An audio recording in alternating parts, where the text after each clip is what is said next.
Blog Talk Radio.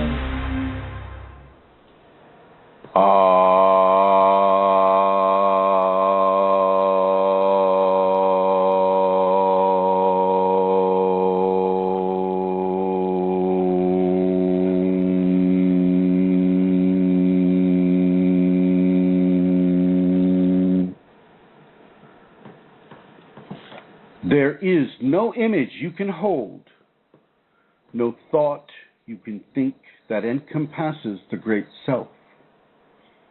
Your essence is immortal and unchanging, yet it is the foundation for all that moves. Rest in the shimmering emptiness that is the source of this world, and remember who you are.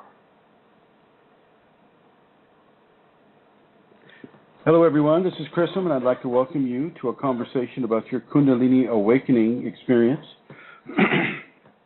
That was a reading from the Radiant Sutras. And for those of you who are my private students, the last line, it says, and remember who you are.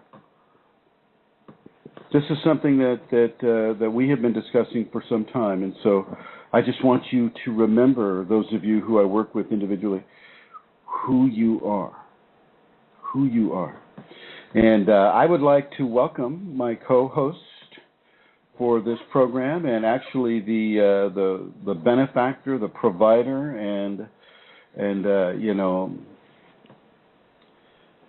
the European hub for Kundalini awakening systems in Europe. This would be the Celtic queen of questionable comforts, Santara. Welcome, Santara. Thank you for that wonderful introduction. It's good to be here, as always, on a Wednesday. And it's good to see everybody in the chat room. Hello, Elizabeth and Sukha. Good to see you and everybody. And it's good to be here, Chrism. Yes. Hello, Elizabeth Dalton Gonzalez typing. It's a new addendum to her last name. And then guest 1099 sounds like an IRS tax form. And KAS 11004, which I think would be you. And then hello, Sukha. Sukha, I'd love to have a chat with you sometimes. You come to a few shows, would like to know your input and how this show may be helping or affecting you in any way. Wow, look at this. Yes, hello, Rosemary. Mm-hmm. Hello, Eileen. So everybody's here. All right. Do we have any announcements that we should say right off the bat? Oh, okay. Well, I'm just after spotting there that Elizabeth has made an announcement in relation to the seminar, but I'll wait for a while to talk about that until you've spoken with Rosemary or Eileen. But if I could just begin. No. Let's jump on that right now. That looks pretty good. That's an excellent flight. Jeez Louise. I want one of those flights, Rosemary. It's Elizabeth is actually typing that to you there, Chrism. She's saying hello. Thank you. All. Yeah. Thank you. That's really nice because, wow, look at that price. I mean, I remember I flew back to visit Eileen at one time for $200, but that was like 8 years ago or somewhere like that. Wow, $228. That's a great price. So anybody that would like to come out to the Minnesota seminar at the end of September, last weekend of September, please give Rosemary Goliath a call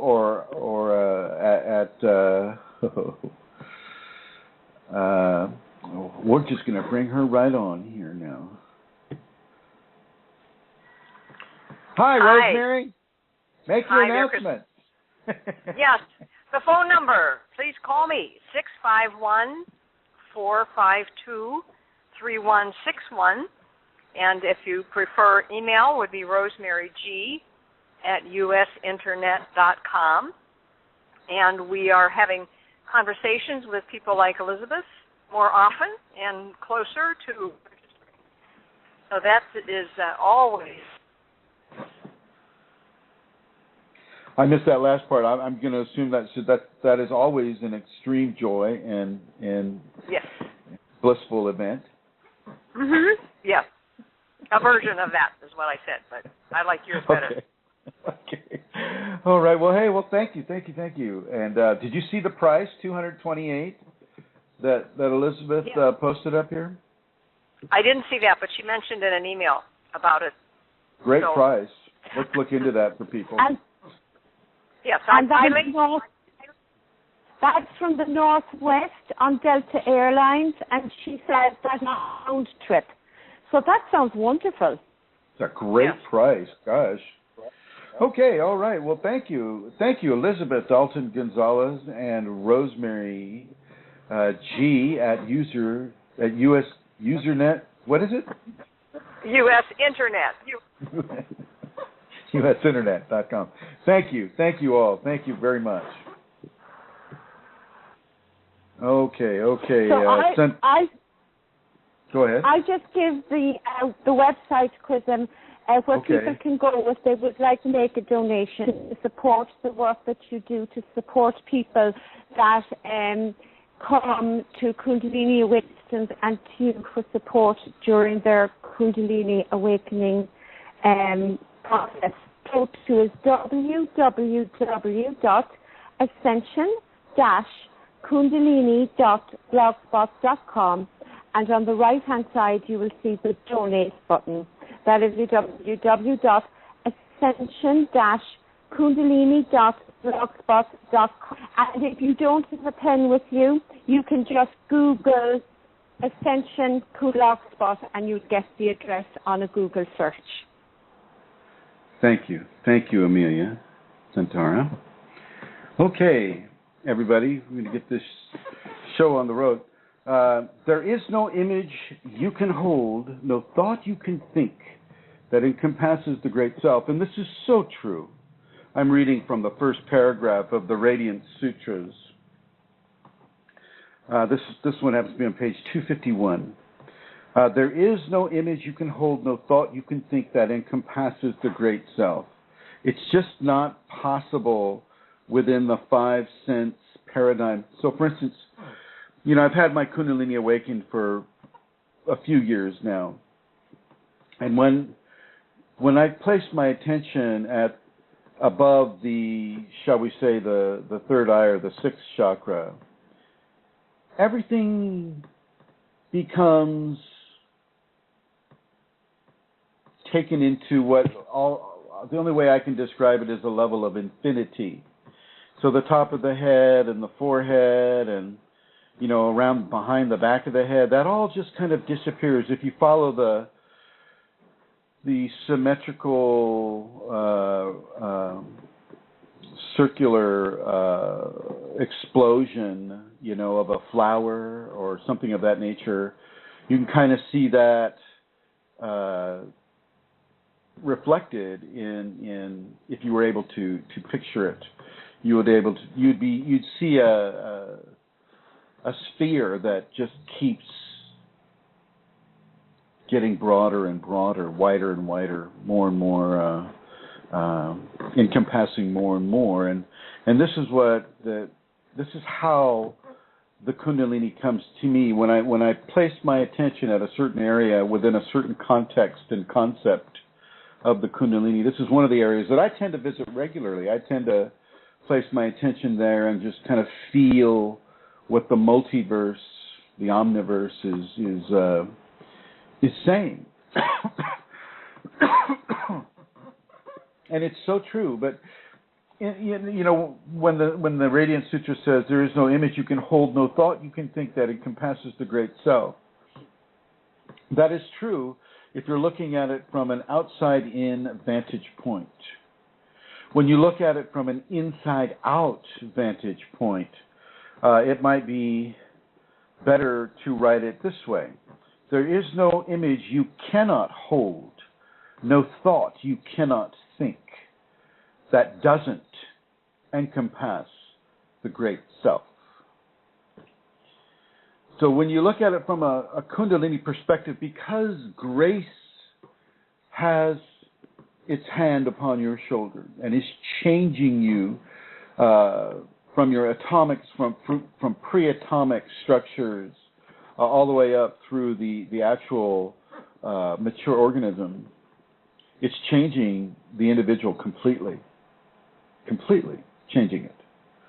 And this individual is, by virtue of it being a creation in this multiverse, is already really an aspect or a spark, shall we say, of the great self.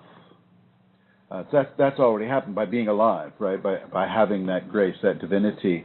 And yet, when the Kundalini comes, that's a whole different level of communication between the great self and the individual. And one of the big symptoms that happens during a spinal sweep is the oneness event, that oneness with all creation, that oneness with God, that oneness with that which is within and that which is without, that is that which is above and that which is below. That nexus of lines, that nexus of experience, that changes you as well. When you reach that point of God consciousness, don't mistake it for all of a sudden you're Cecil B. DeMille, right? And God said, and so forth. You're not Cecil B. DeMille, unless, of course, you really you're going to walk that Hollywood path, and of course you can be Cecil B. if you want. Quick, get the internet address. You're not God in that sense. You are with God and of God, and you are a component of that infinite ocean that we call divinity or God. But you are not the comic book, Hollywood, action hero version of God, unless, of course, you're teaching people about Kundalini and things of that nature. I think I can allow for that caveat. For instance, I tell you what, the Kundalini downloads things into your head. A lot of people know this, and so you have the Kundalini, you're in relationship with the divine, and you're thinking, well, what can I do? How can I assist? What can I do to help other people have such an amazing level of greatness occur to them in their lives? How can I teach them about this? Where can I take up where our government has failed us and where our religious institutions and our teaching institutions, our educational institutions have failed us? And I thought, well, gosh, a movie seems to be the way to reach a lot of people. Immediately, 2 movies were downloaded into my head. The scripts, where they take place, the characterizations, the characters themselves. A lot of the plot, the twists, the good guys, the bad guys, the good girls, the bad girls, the good corporate structure, the bad corporate structure. It goes, the Kundalini, as soon as you begin to open to it, like I said, I place my attention on the crown daily, all the time, actually, and I feel what the universe has to say to me. And whenever I come up with a question, or I'm looking at an individual person, say I'm doing a Skype session, I'm looking at an individual person, well, Kundalini brings into sharp focus certain issues that person needs to hear, but also certain issues that would be a greater complement of information that is itself giving itself to us through the medium that we're most comfortable receiving. And in this case, and in this day and this age, it would be, I think, a digital format, a Hollywood format, a format that has all the marketing and all of the, the different areas of that. And so I have the two movies. If people are interested in the premise, then I'll go into the premise for both of them just to see. Oh, look, here we are. Look at this. Hi, Bart. Good to see you. Right on. Nice of you to join us. Mailbox 99. Right on. Okay. So, with the Kundalini, I'm going to suggest that you read it both ways. That first paragraph. There is no image you can hold. There is no image you cannot hold. There is no thought you can think, no thought you cannot think that does or does not encompass the Great Self. And then as we continue this sutra, your essence is immortal and unchanging, yet it is the foundation for all that moves. All that moves is another way of saying change. So basically, your essence is immortal and unchanging. So your essence is immortal and still, and then yet it is the foundation for all that moves, that changes. So stillness is what causes change, and I'll also suggest change is what causes stillness. Rest in the shimmering emptiness. Once again, they're exploring Kundalini information here by writing opposites. Shimmering emptiness. Emptiness should be actually a lack of light as well. A lack of movement. A lack of anything to see. Okay. But they're suggesting you rest in the shimmering emptiness because it's that Kundalini radiance, it's that Kundalini energetic expression that is coming out of you, even in the spiritual form, even in the form of the physical, the full-on physical, daily, 8 to 5, whatever person. The Kundalini is still expressing fully through. It's just focusing in different areas, allowing that person to have that job or drive that car or get those kids ready for school or do whatever. You know, the Kundalini is extremely versatile. It knows you better than you know you. And so it knows when to come and when to go. When the kids need to get dressed, when, you know, just leave that to the 5 cents person. They know how to do that.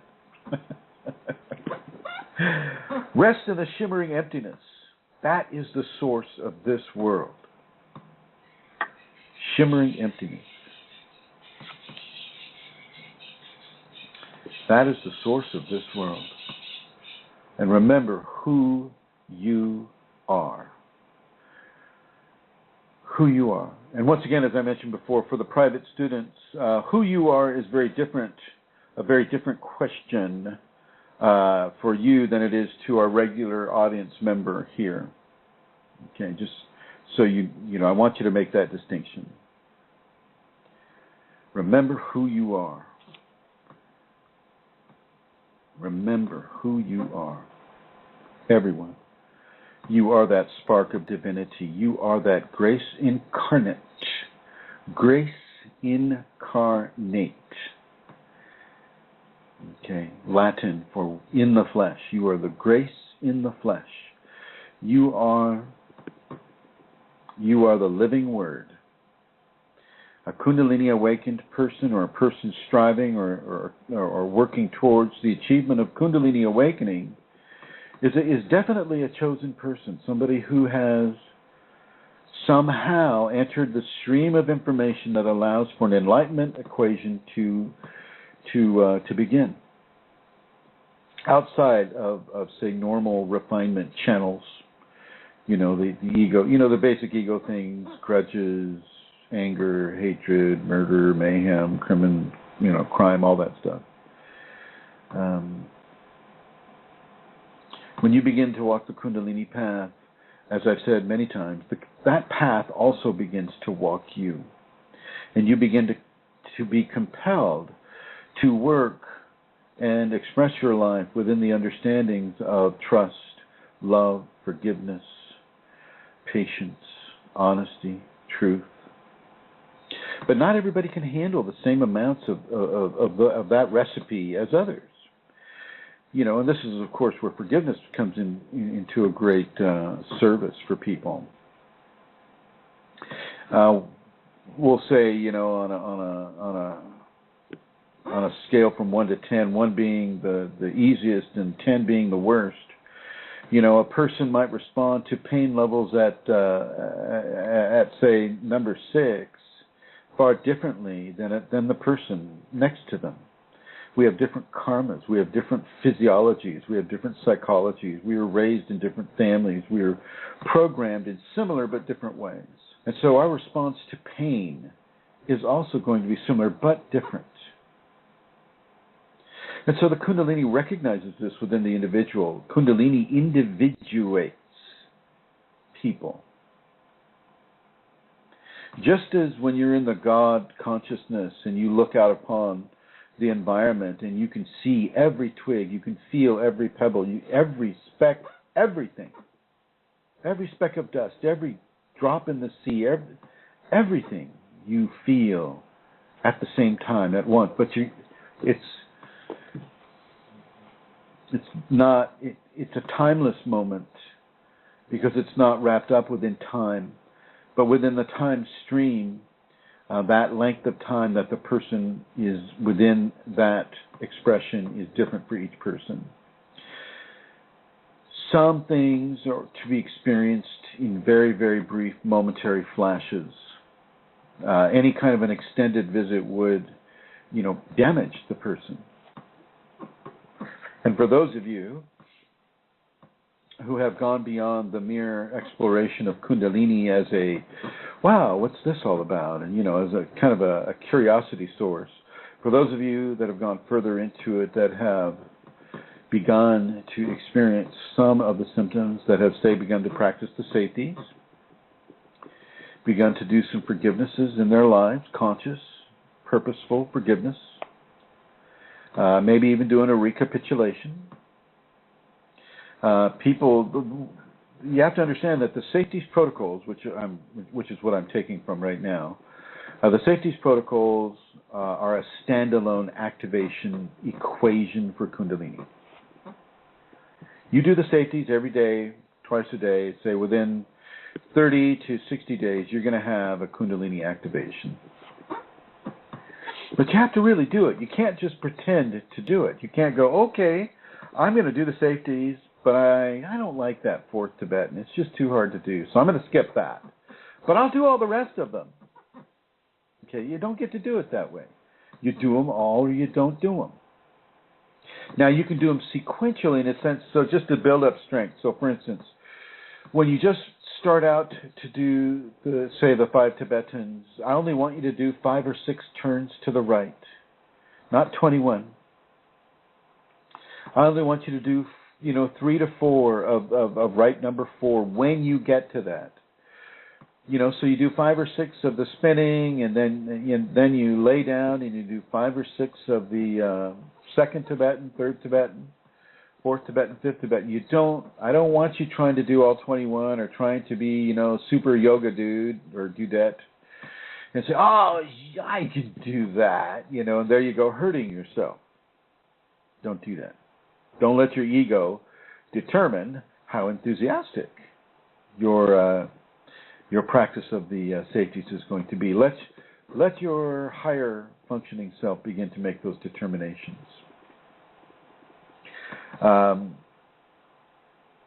Right. So the practice of the safeties is a standalone activation sequence.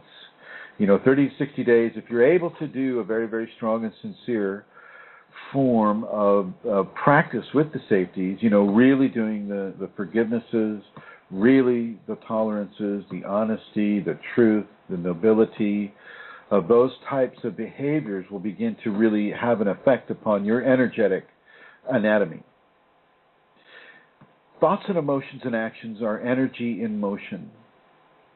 They have an energetic source, but they also have an energetic expression across the different frequencies of energetic expression that we combine with every day.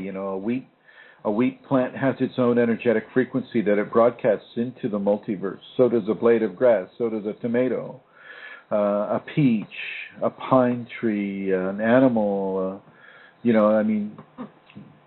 These frequencies that we intermingle with daily, they have the ability to change the course of our lives, the destiny of our lives. And then when you mix in a divine ingredient such as the Kundalini, well, that changes things in a very big way. Okay, and so remember the amplification aspect of the Kundalini and how it may begin to amplify how you begin to live your life in this world. As I said before, this is not in a linear time stream equation. You don't get to, it's not going to be that easy for you because it deals with dual non-duality. It's the music between the notes, the ideas between the words, between the phrases. It's the opposites joining. The opposites joining. So, in this way, it really is important that we begin to understand how this may affect us. Now, one of the ways that I was asked, it was suggested to me by my Kundalini earlier today to talk about some of the fast ways that people like to come into this. I have covered this information before, but evidently it bears repeating.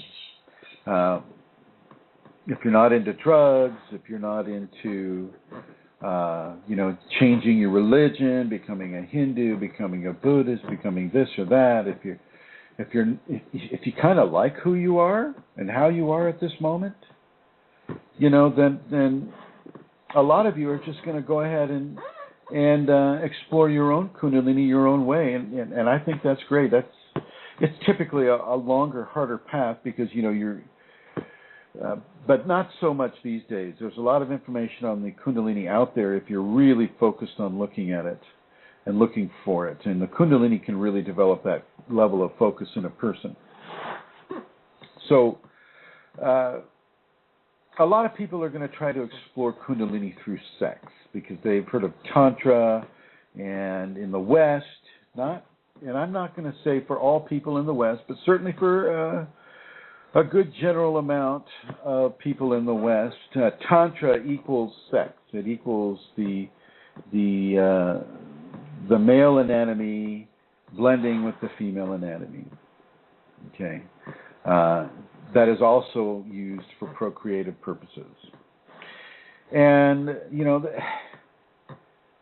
people are going to do this because, it's, as far as I know, and I'm not sure about this, so you may want to check with your local authorities.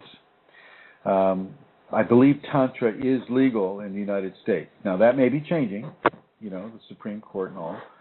But Tantra at this point, I think, may be legal in the United States. And so a lot of people are going to practice it as a pathway towards enlightenment. And it's, Mantak Chia, he talks about it a lot, and the Taoists, the Taoists, the Taoists of ancient China and actually today's China, they like to practice the many different ways they've come up with to try to control the Kundalini. They really like the control thing. Okay, and I'm not going to deprive them of that. And Kundalini has come through them as it has come through, almost all of the cultures of this world and given very specific information for the Taoists to practice. As a matter of fact, we use some of the Taoist techniques in the safety protocols. And so I'm certainly not coming down on the Taoists. But where say the Taoist ideology and say the Kundalini as it comes through me separate is really in the level of control and who is really in charge. And is it the ego self that knows more about the energetic anatomy of the individual, or is it the divine self that knows more about that area of the body? And I'm always going to go with the divine self. Has no barriers. There is no veil for the divinity within. Okay, but I agree with a lot of what the Taoists say, and I like a lot of some of the more interesting techniques that allow for a stronger flow of the energy, like tongue up. your tongue tip up behind your upper front teeth. That allows for a more complete and balanced flow between the upper and the lower, and that's fairly essential. And to the degree that genetically, many of us that are predisposed towards having the Kundalini also have a resting lingual position that allows that tip to be in constant contact. Constant contact if you're not eating or doing whatever you do. Okay. So the Taoists have some very, very good techniques. Their sexual techniques, however, they tend to, well, I guess I have to talk about it. Okay. So in the West, there are fairly strong preconceived notions about what is and is not a beneficial sexual composure to have within a religious or spiritual seeking equation. Within the Kundalini context, this has been studied and applied in many, many different interpretations within the belief system of Tantra. I say belief system because it's as much a religion as it is a series of positions for better sex. I mean, it's really not even about the better sex. It's far more about energizing and balancing and awakening, in some cases for people, the Kundalini within them. In my very first seminar, one person who showed up had received her awakening from having tantric sex. I mean, right, at that moment, she, and her partner didn't awaken, but she did. You see, and so, there's a lot of disinformation, or should I say misinformation, with regards to Tantra and what works and what doesn't work. You have to take in consideration always the individual karmic expression of the person. And there's not going to be too many psychics that can go up to you and go, "Oh, Chrism, I see. Wow, oh yeah, look at that. Oh gosh, what an amazing past life." Because of your past lives, well, you're in a Kundalini refinement equation, and you're going to have to change your life completely, maybe 2 or 3 times. That'll be $60 for my 22nd. You typically won't. I mean, I'm not going to say you'll never find a psychic who won't be able to at least describe to your Kundalini, the fact that you are on that refinement path. But most psychics won't be able to do that. It's really none of their business. Within the Kundalini context, you will be given very, very, very specific instruction with regard to the physical mingling aspect of the Tantra. And of course, in the West, we misinterpret, or we kind of go ahead and edit it. It's just like, well, I don't like what it says about that part of sex. I think I'm just going to change it to where I like it, and I'll just go ahead and do it that way. That's what we do here in the West. That's what a lot of people do. They say, if you don't like it, leave it. And for some people, if you don't like it, change it, and then you'll like it. Well, you're also going to get unexpected consequences as well. These are not little recipes that have lasted, 10,000 years because, they make people laugh.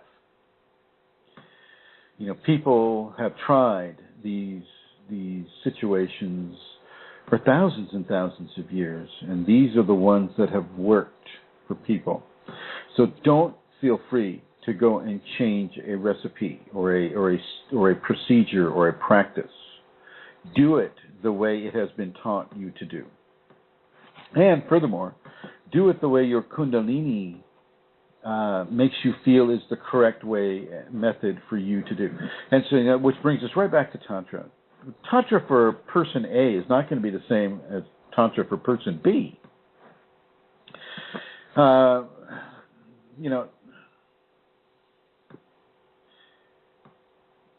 In the West, it's there's always going to be a level of interest with Tantra because it's a sexual thing. And because our society is so pulled this way and that way with sexual maturation occurring within the population, whether you can see it or not, it is actually maturing for people here in the United States. And that maturation is just slow, and it's just slow, and we have to get through a lot of the fear ideas and some of the readings from some of the holy books that say sex is this or sex is that, and we are maturing. It's just a slow maturation process and a painful one in many ways as we look at genital mutilation and Sharia and the bondage of young people enslaved by religious organizations, whether it's in Ireland or Italy or United States or China. A lot of these things, it's all attributable to the one subject of sex. And within the Enlightenment process, people are, as we speak right now, they're working the tantric angle. And I'm supportive of the tantric angle. I think it's very, very important for people to know about themselves and to know what their options are, what the greater options are, especially within the Kundalini context, where the Kundalini can just take your libido away, gone, never to be seen again as far as the person knows. I get the question quite a bit. Well, what happened to my libido, Chrism? What did I do to make the Kundalini angry? I can't have sex. I'm running out of excuses for my wife. And it reminds me of that line from Braveheart, where the French assistant to the new queen princess says, the English don't know what a tongue is for. Well, there's my very first Tantra joke of the session. Okay. So within the whole ideology of Tantra, it is the sacred male and the sacred female interacting with each other in such a combination that allows for the Kundalini to be awakened. First of all, you're going to have a karma that allows for this to happen. And for those of you that are kind of thrown off by the word karma, let's just call it destiny.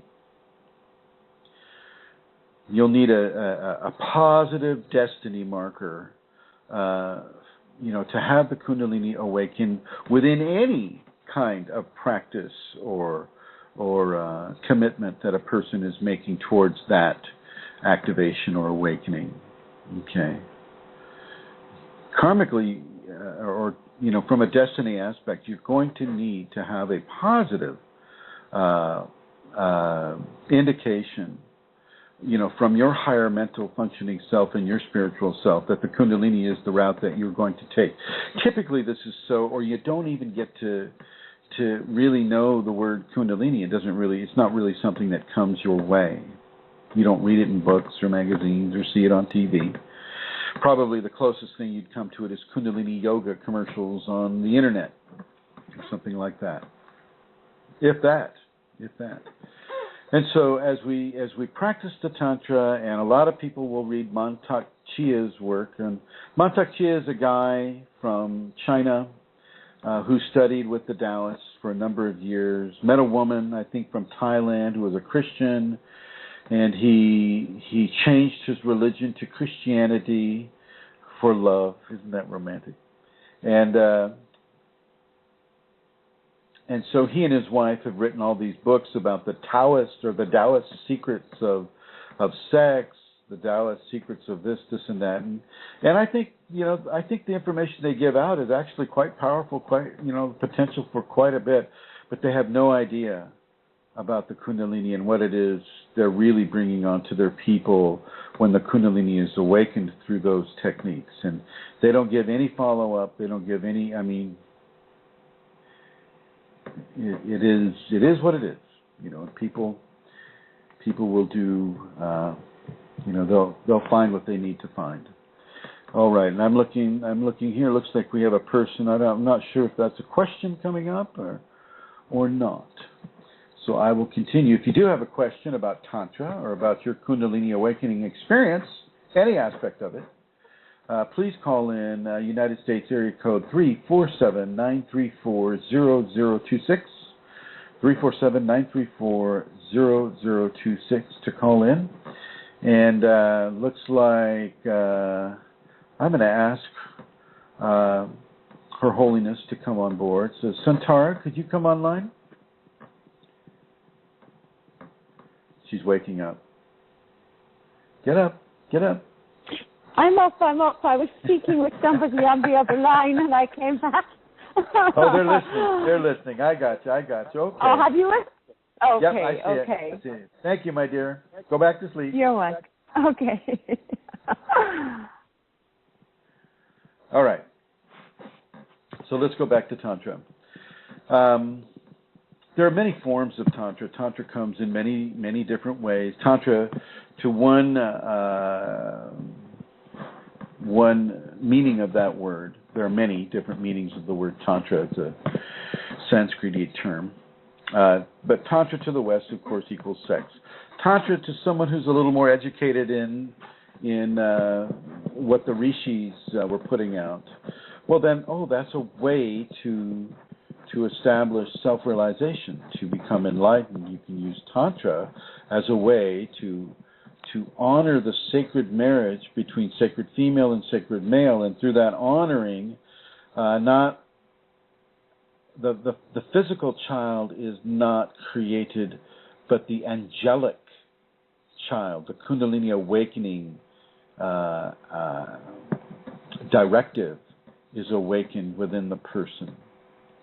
And that directive, that consciousness is opened into the body at that time. And that consciousness has its agenda.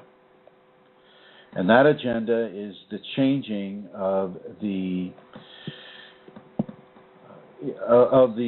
complete physiology and psychology, the spiritual, the emotional aspects of the human being, completely changing them into an organism that can handle greater connectivity with the divine source.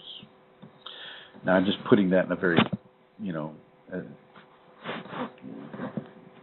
shall we say, factual way or scientific way as I can.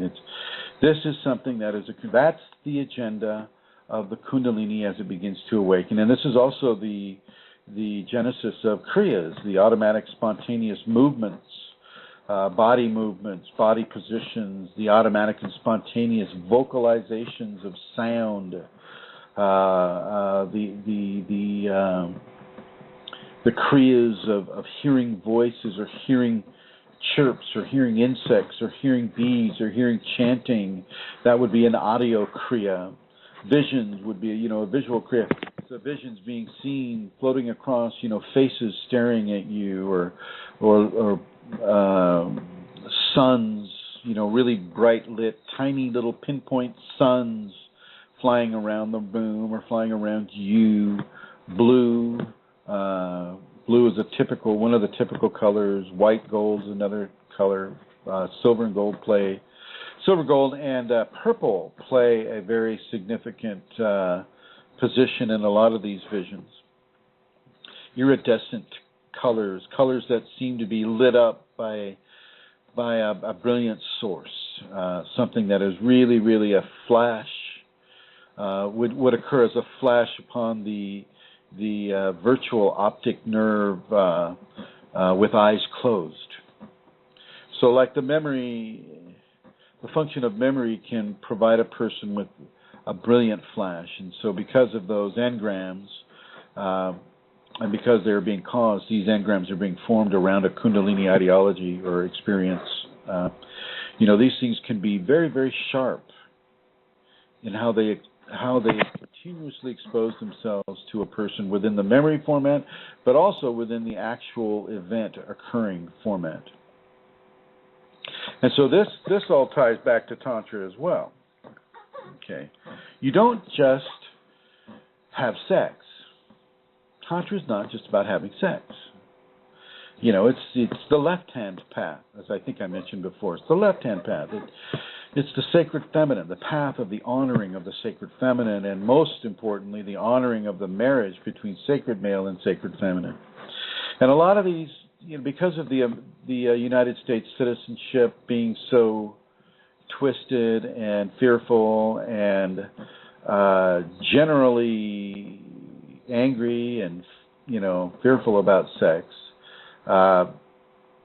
here in the West, they come out with different forms of Tantra, like doing Tantra with your clothes on, or you know, energetic Tantra and things of that nature. And you know, I've done a lot of Tantra in my life, and it's a worthy exploration if you can really be honest with yourself about it. If you can come in honestly with your emotions, first of all, you need emotional maturation, or you need to be in a process of emotional maturation. By that I mean because of your practice of Tantra, it's not just a sexual event, it's a lifestyle. And so as you live this lifestyle, the Kundalini and your higher mental functioning self begin to play a role in your training towards Kundalini awakening.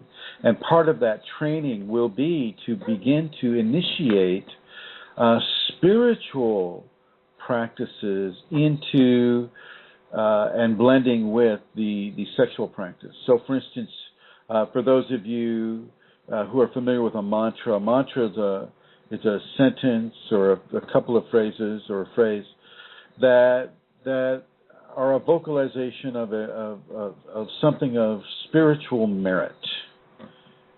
Okay, I am at one with the all that I am is a mantra. I am at one with the all that I am. And so, as you are with your spouse or your intended or the person that you love, and you're engaging in Tantra, and I mean physical, fully, what do they call it? Physical, fully penetrating Tantra. Okay, full penetration Tantra. As you are doing that, you are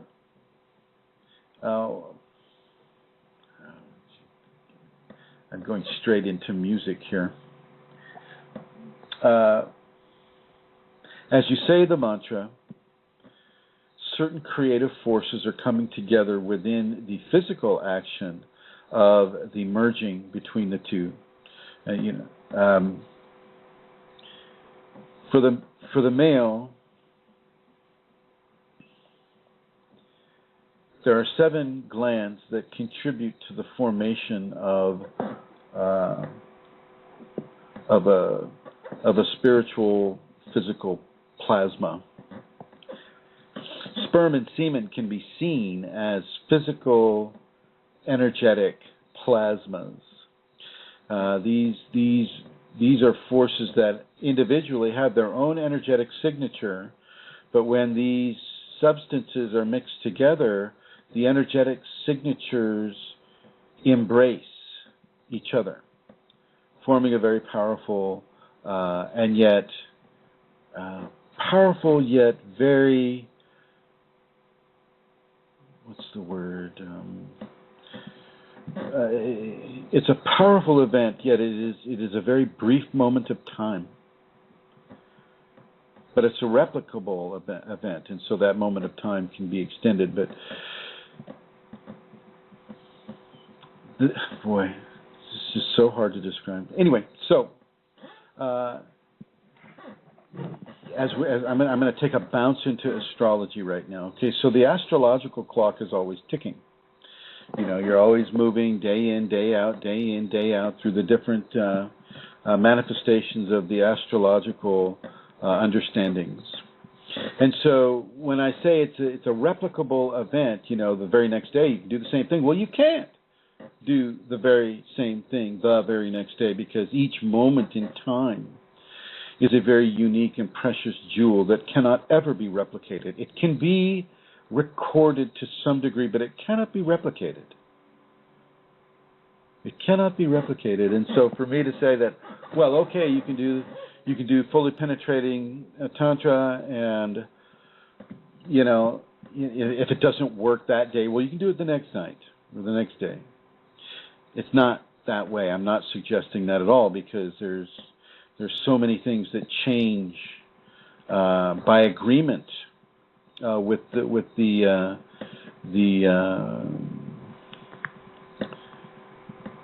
days and the nights as they proceed through the calendars and through the seasons and through the equinox and the solstice.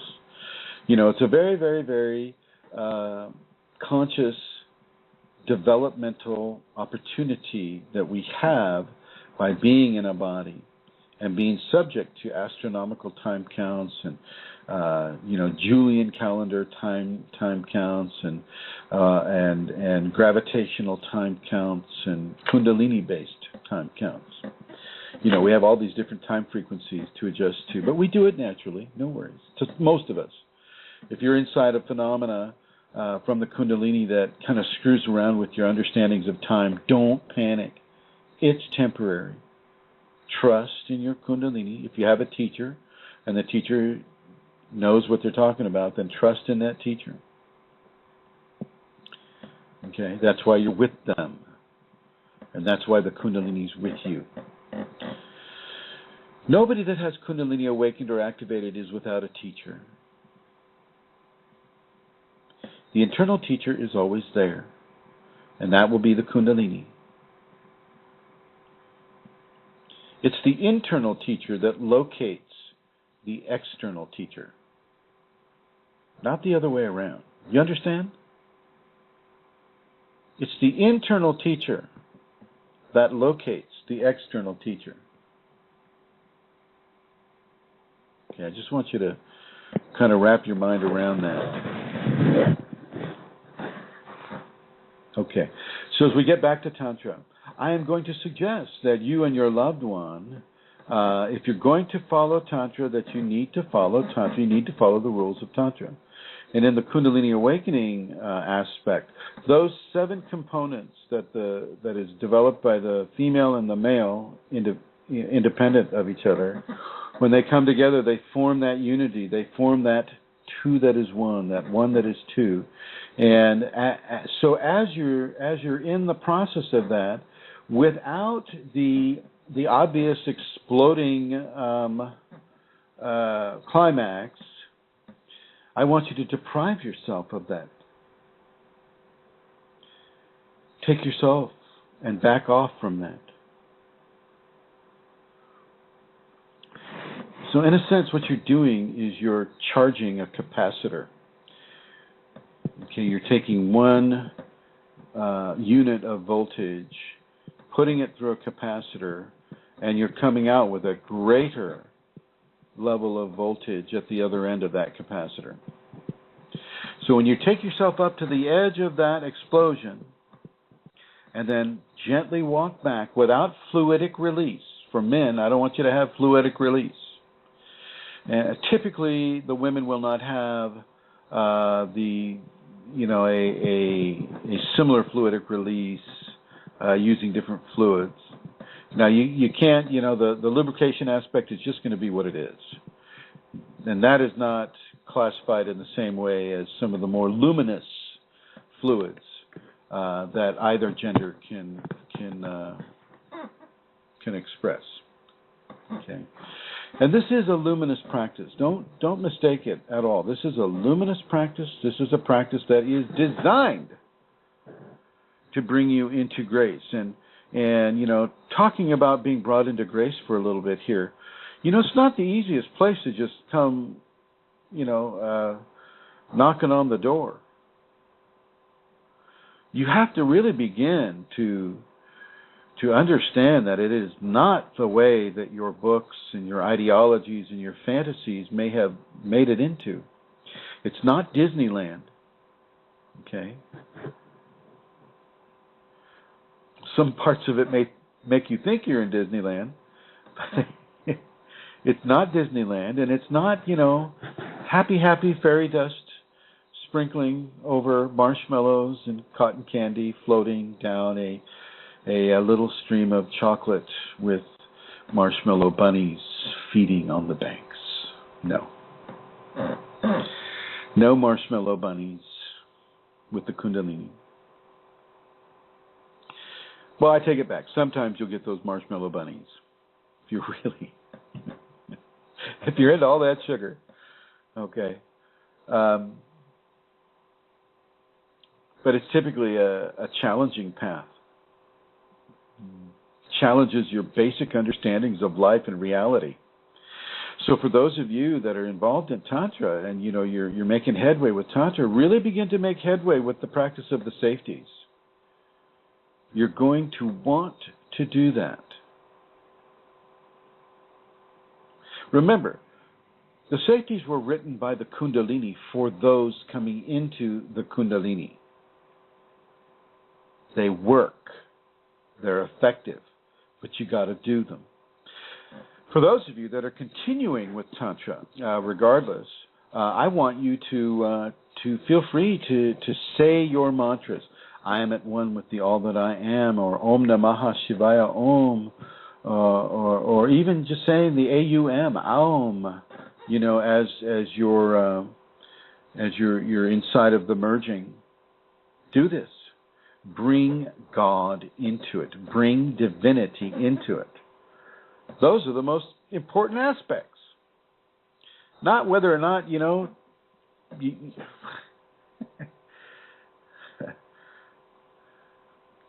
my computer just showed me a picture of the CERN giant in England, CERNE giant, just as I was saying that.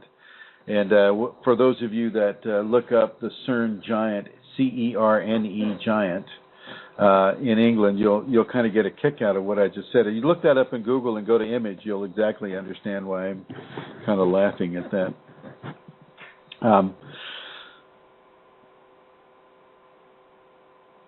It should feel good too. It should feel really good.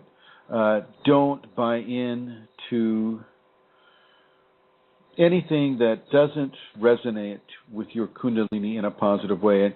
And let's really, really begin to discern what is Kundalini and what might be an entity. And this is, once again, another area where the safeties can really come in handy, because if you're following the noble behaviors, forgiveness, loving service, helpfulness, compassion, honesty, truth, all of these things, if you're following those actions, then you'll attract those teachings that will help you strengthen those attitudes. Okay? And so sometimes those challenging attitudes, people will classify as bad or terrible because it made them change. It made them think. It made them act in a way that they were not used to acting in or comfortable with. And this will happen within the tantric range as well. For instance, it's the sacred male is usually in contact with the earth. It is the sacred feminine that comes down and dances on the stage of the sacred male. And the sacred male should just hold still and let the magic of the Shakti begin to control his levels of rigidity and flexibility and whatnot. You see, and this is very different than how your typical United States conception of that activity is. And you can say the mantras, and you can say the affirmations. You can say things like "I love you," or I give myself to you. You can say the affirmations to the divine.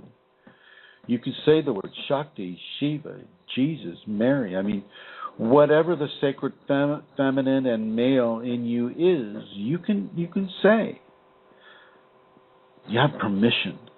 God is not going to frown on you for bringing God and Goddess into the actions that are, reflected by God and Goddess when Kundalini awakens. As above, so below. As below, so above. As without, so within. As within, so without. If you have any questions about this aspect of the Kundalini Awakening journey, please feel free to call in at 347, that's a United States area code, 347-934-0026, 347-934-0026. And as you have these thoughts and if you have these feelings, if your Kundalini wants you doing Tantra, then guess what? That will be arranged for you in your sleep as well as in your waking moments. Your teacher or an ideology of the sacred female or the sacred male will come to you in the dream life, and you will have those passionate cravings engaged in your evolutionary process during those moments. And you'll be given instruction on whether or not it wants you to seek anyone outside of its internal presence within you. And I'll suggest that you wait for that confirmation. Now, as you bring yourself up to the edge in the tantric format now, we're in the middle of the merge, and we're bringing ourselves up to a great energetic explosion that typically culminates in the expression of luminous fluids. Don't let that occur. Men. Take a step back. Take a step back. Go get a glass of water. I want you to keep that charge in you, and this goes for the women as well. I want you to keep that charge in you. Because as you build up those charges will begin to condense and coalesce into a channel that will begin to mature a Kundalini awakening event for that individual.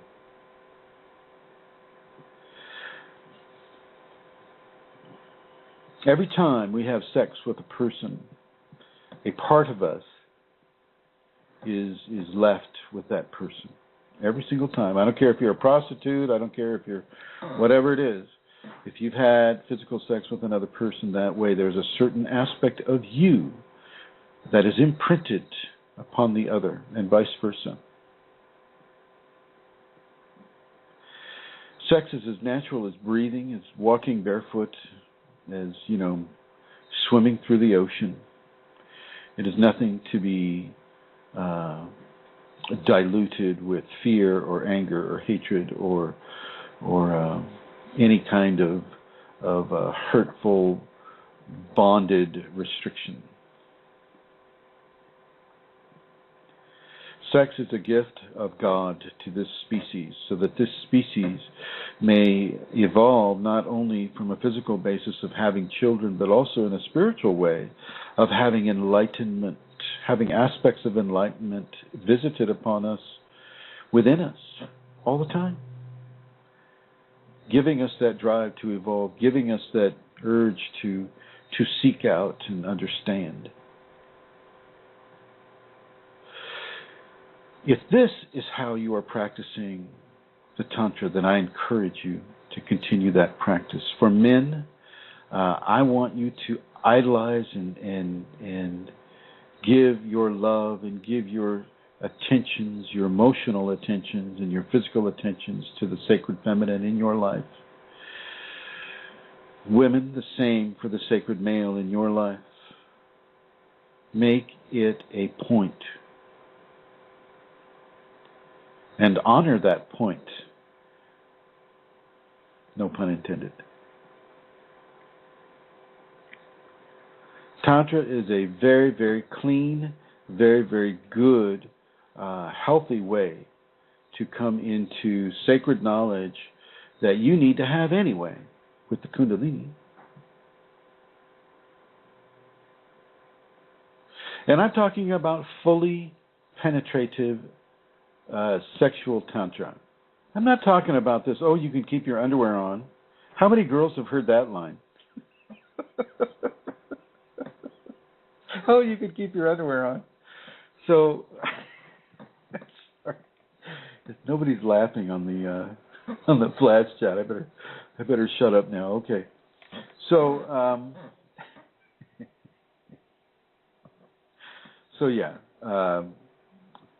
for those of you, that can afford a practice of a tantric nature by having a partner, then honor that partner. Say,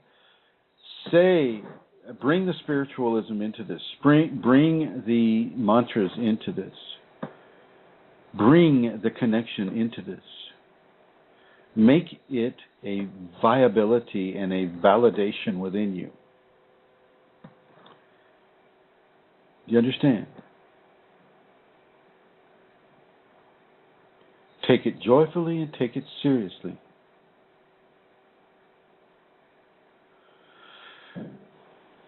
People have a lot of problems, with Tantra because it goes against, say, a Christian format, or there are forms of Christian Tantra. You can go through the Gospels, you can go through the King James, and you can find levels of Tantra, all over the place in the Bible. It's just how we choose to focus on our holy books that holds our attention. And somebody decided that we were going to make sex and love and enlightenment through the practices of sex and love either a secret affair or a forbidden affair or both. Certainly within the context of the formation of the United States. We have to make it secret so that we can have... Basically, it's kind of what it's saying. Well, I'm saying no. The only person we need to have power over is ourself, and that's going to come through a complete understanding of ourselves, and that includes our sexual selves as well. Now, I say all this, and and I'm giving people, I think, a lot of permission to have the tantric experience, and I think it's, once again, I do support the experience. It's a great experience, but it will bring things up in your space that you're not used to having to deal with. Issues of taboo, issues of blockage, issues of emotional abuse, issues of abandonment, issues, all kinds of different issues can come up for people that are attempting to walk the tantric path. People will hate you for teaching them Tantra. I have a lot of people that don't appreciate Chrism because they were taught Tantra in the way they asked to be taught it, and yet they refused to do any of the emotional or psychological balances that came with it. And so they had an implosion event, and they're all full of blame. They're all full of blame. Some didn't even have it. They just want to be full of blame. All I can do is give the experience, give the information that I'm allowed to give, and you are going to have to do some of that work. Even listening to my voice right now, as we mentioned, I think, last week, even as you hear this voice inside your head, is the Kundalini that resonates through me, and that has resonated through so many different other people, is resonating through you right now. The oneness that is what you're becoming. The two that are one and the one that is two.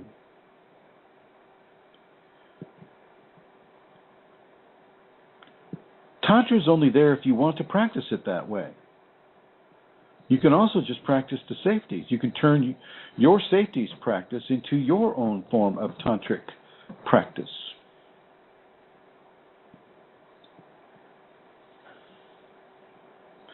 For anyone that has a question about this subject or any other subject that pertains to the Kundalini, call 347-934-0026. And as I mentioned before, this may bleed into your dream life, and so you need to understand this. It's been difficult throughout the years, the dream aspect of it. Sometimes the Kundalini will come in the shape of a teacher that a person has become exposed to. So that would be me. The Kundalini comes dressed, or as looking like Chrism, and then that person, there's an engagement that occurs, say a tantric engagement or a physical sexual type thing, and I will get blamed for invading a person's space,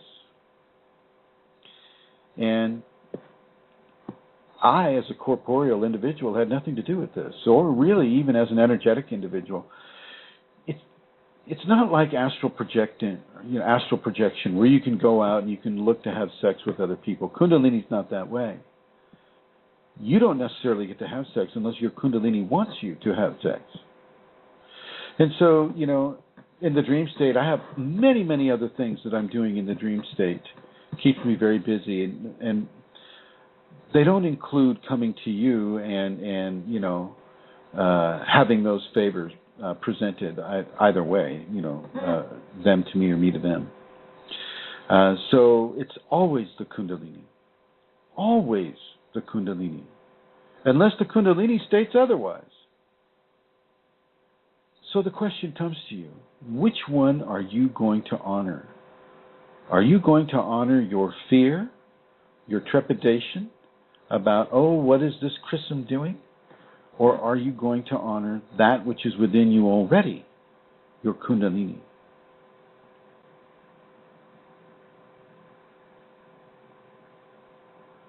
That's the question that you get to ask yourself. And I will suggest, I'm going to influence you, how you answer that question for you. I'm going to influence this intentionally. I would suggest that you not buy into fear, that you not buy into terror, that you not buy into somebody else's fear.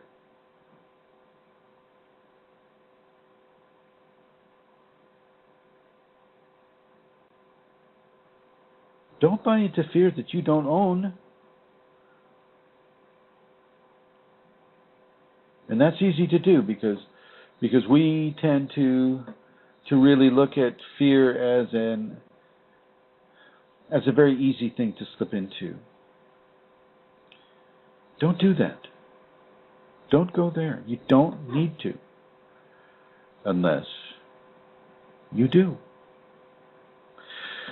So some of those people that had a dream, and Chrism came into the dream, and the Shakti was manifesting Chrism to that person in that dream, and that person got all upset and decided that Chrism was a really bad person. There you have it. That's welcome to my life.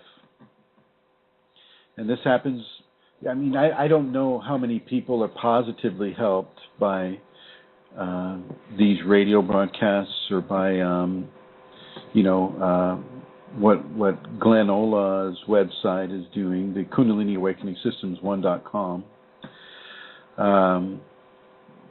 I get a lot of positive emails too, but it's those squeaky wheels that you want to get the oil after, and so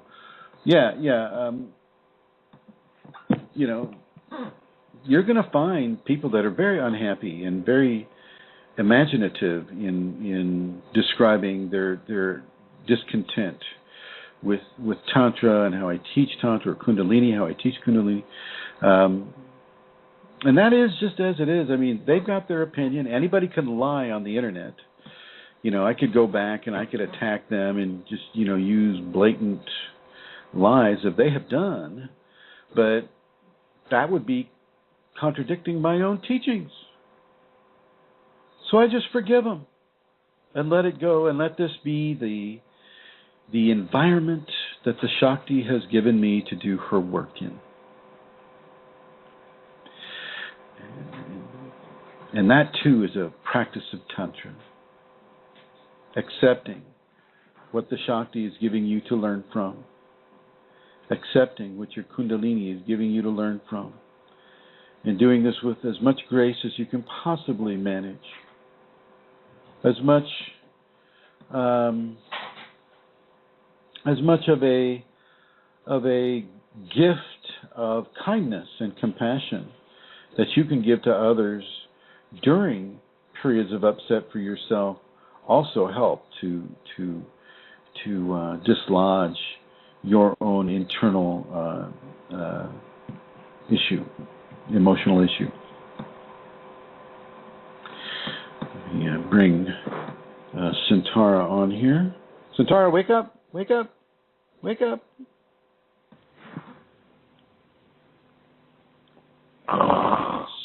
Stretch. that was a snoring sound effect there. That was a Santara yes, snore. Okay, a Kunda snore.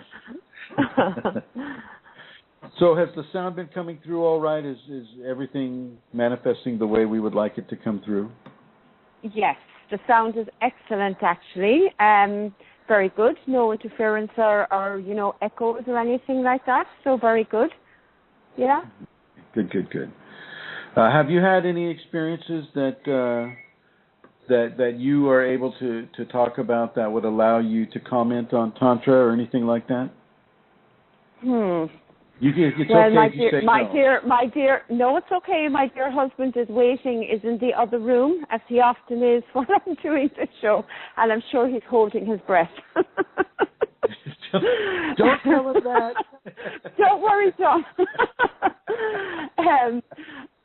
I suppose I would like to share something that, I'm not going to get into any, but I would like to share that after my awakening event or my awakening experience, Kundalini brought me to Tantra. And it became something that I had no real knowing about, from exactly what you've been speaking about, where honoring the other, the sacred male, the sacred female, actually worshipping and being devotional really to the divinity within each of us, with breath and body and heart and touch and voice and all the senses, became something that I hadn't. Kundalini brought me to that, and it was a wonderful surprise to my dear husband, because neither of us had known of this previously, to come to know divinity through this and to bring the divine, I suppose, into our being together, It has been it is another aspect. It isn't, I won't say it's another aspect, but it is a devotional thing. And it is a worshipping, and it is, unity. It's a beautiful experience. It is indeed. Well, good. Well, that's all I have to say. All right, put you in the blue here. Okay. All right. Well, there you go. Now, for those of you that have another half, a wife or a boyfriend, girlfriend, husband, really, really, really, you can delve deeply into the Kundalini. You can delve deeply into it. In many cases, if you're living with one spouse that has Kundalini and the other spouse that doesn't have the Kundalini, if you've been able to find balance within that awakening, like John and Amelia have, then there will be a passage of some Kundalini. As the people experience that type of a merge, there is going to be passage of Kundalini. But the Kundalini, as we have been saying for a long time, is intelligent. It knows what's going on, and so in a way, it knows that, say, in Amelia's scenario, John can't really afford to have awakening at this time in his life. Somebody's got to, to lock the door and make the rounds in the middle of the night, right? There are responsibilities that people have as a nurturer and those that are being nurtured. And, kids are a great symbol of this. The child always needs to be nurtured, and yet through the nurturing is the adult given the opportunity to give from levels of love that are not accessible for everyone. And feel free to call 347-934-0026 if you'd like to add your voice to this conversation. Looks like we have... Oh, yes, okay, yes. So we have some folks that are listening on the phone. And I'd like to say hello to Eileen right now. Hi, Eileen. Hi, Chrism. How are you?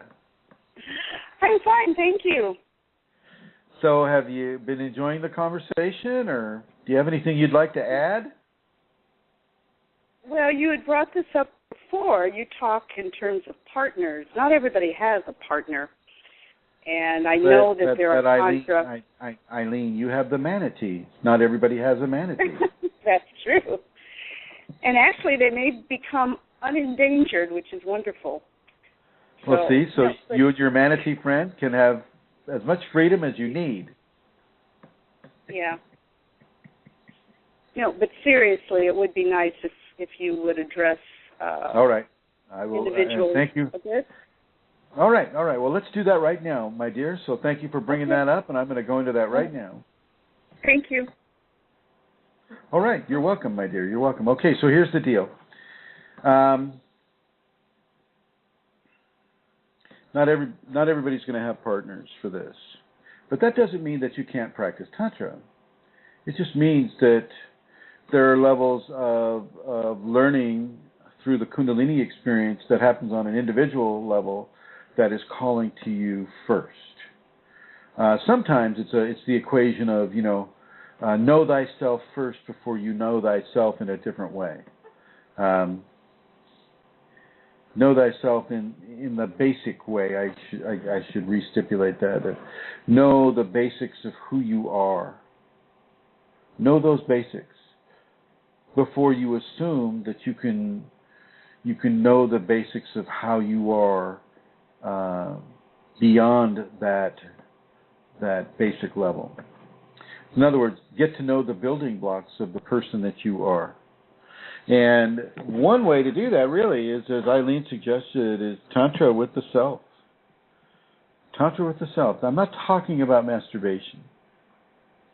I'm talking about energetic exercise in a way. So a man, say the guy's out, in Antarctica, and he doesn't have anybody there to be happy with, and what does this person do that is searching and going for Kundalini, yet he's a scientist out there in Antarctica. The closest base is McMurdo Air Force Base. What do? Well, okay, you begin to use what the divine has given you to use. Narissa. Just a second, Narissa. I'll be right with you. You begin to use what the divine has given you to use. You begin to take education from the Kundalini within, but you got to be careful. There are a lot of entities that will feed off of sexual energies, and they're also skulking around here and there. But if you're not fantasizing about dominating another person or raping another person or doing these types of sexual manipulations that are hurtful and violent to another person, well, the Kundalini can really respond well to self-exploration in the levels that Eileen is bringing up. Right. Okay, I'm just going to keep it at that point for that time here. I'm going to bring Narissa on. Hello, Narissa.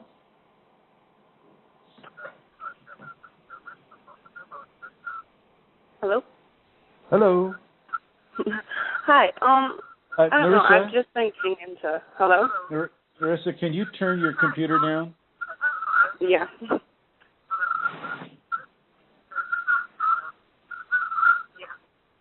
All right. There we go. Hey, thank you. Okay. What's going on? I've just been, I don't know, it's only been about a month for me that I've really been getting into all this, and I see the changes in myself and of my past self, and I don't know, I have a 2-year-old and a 4-year-old, and I see all my past actions going and, you know, shaping them.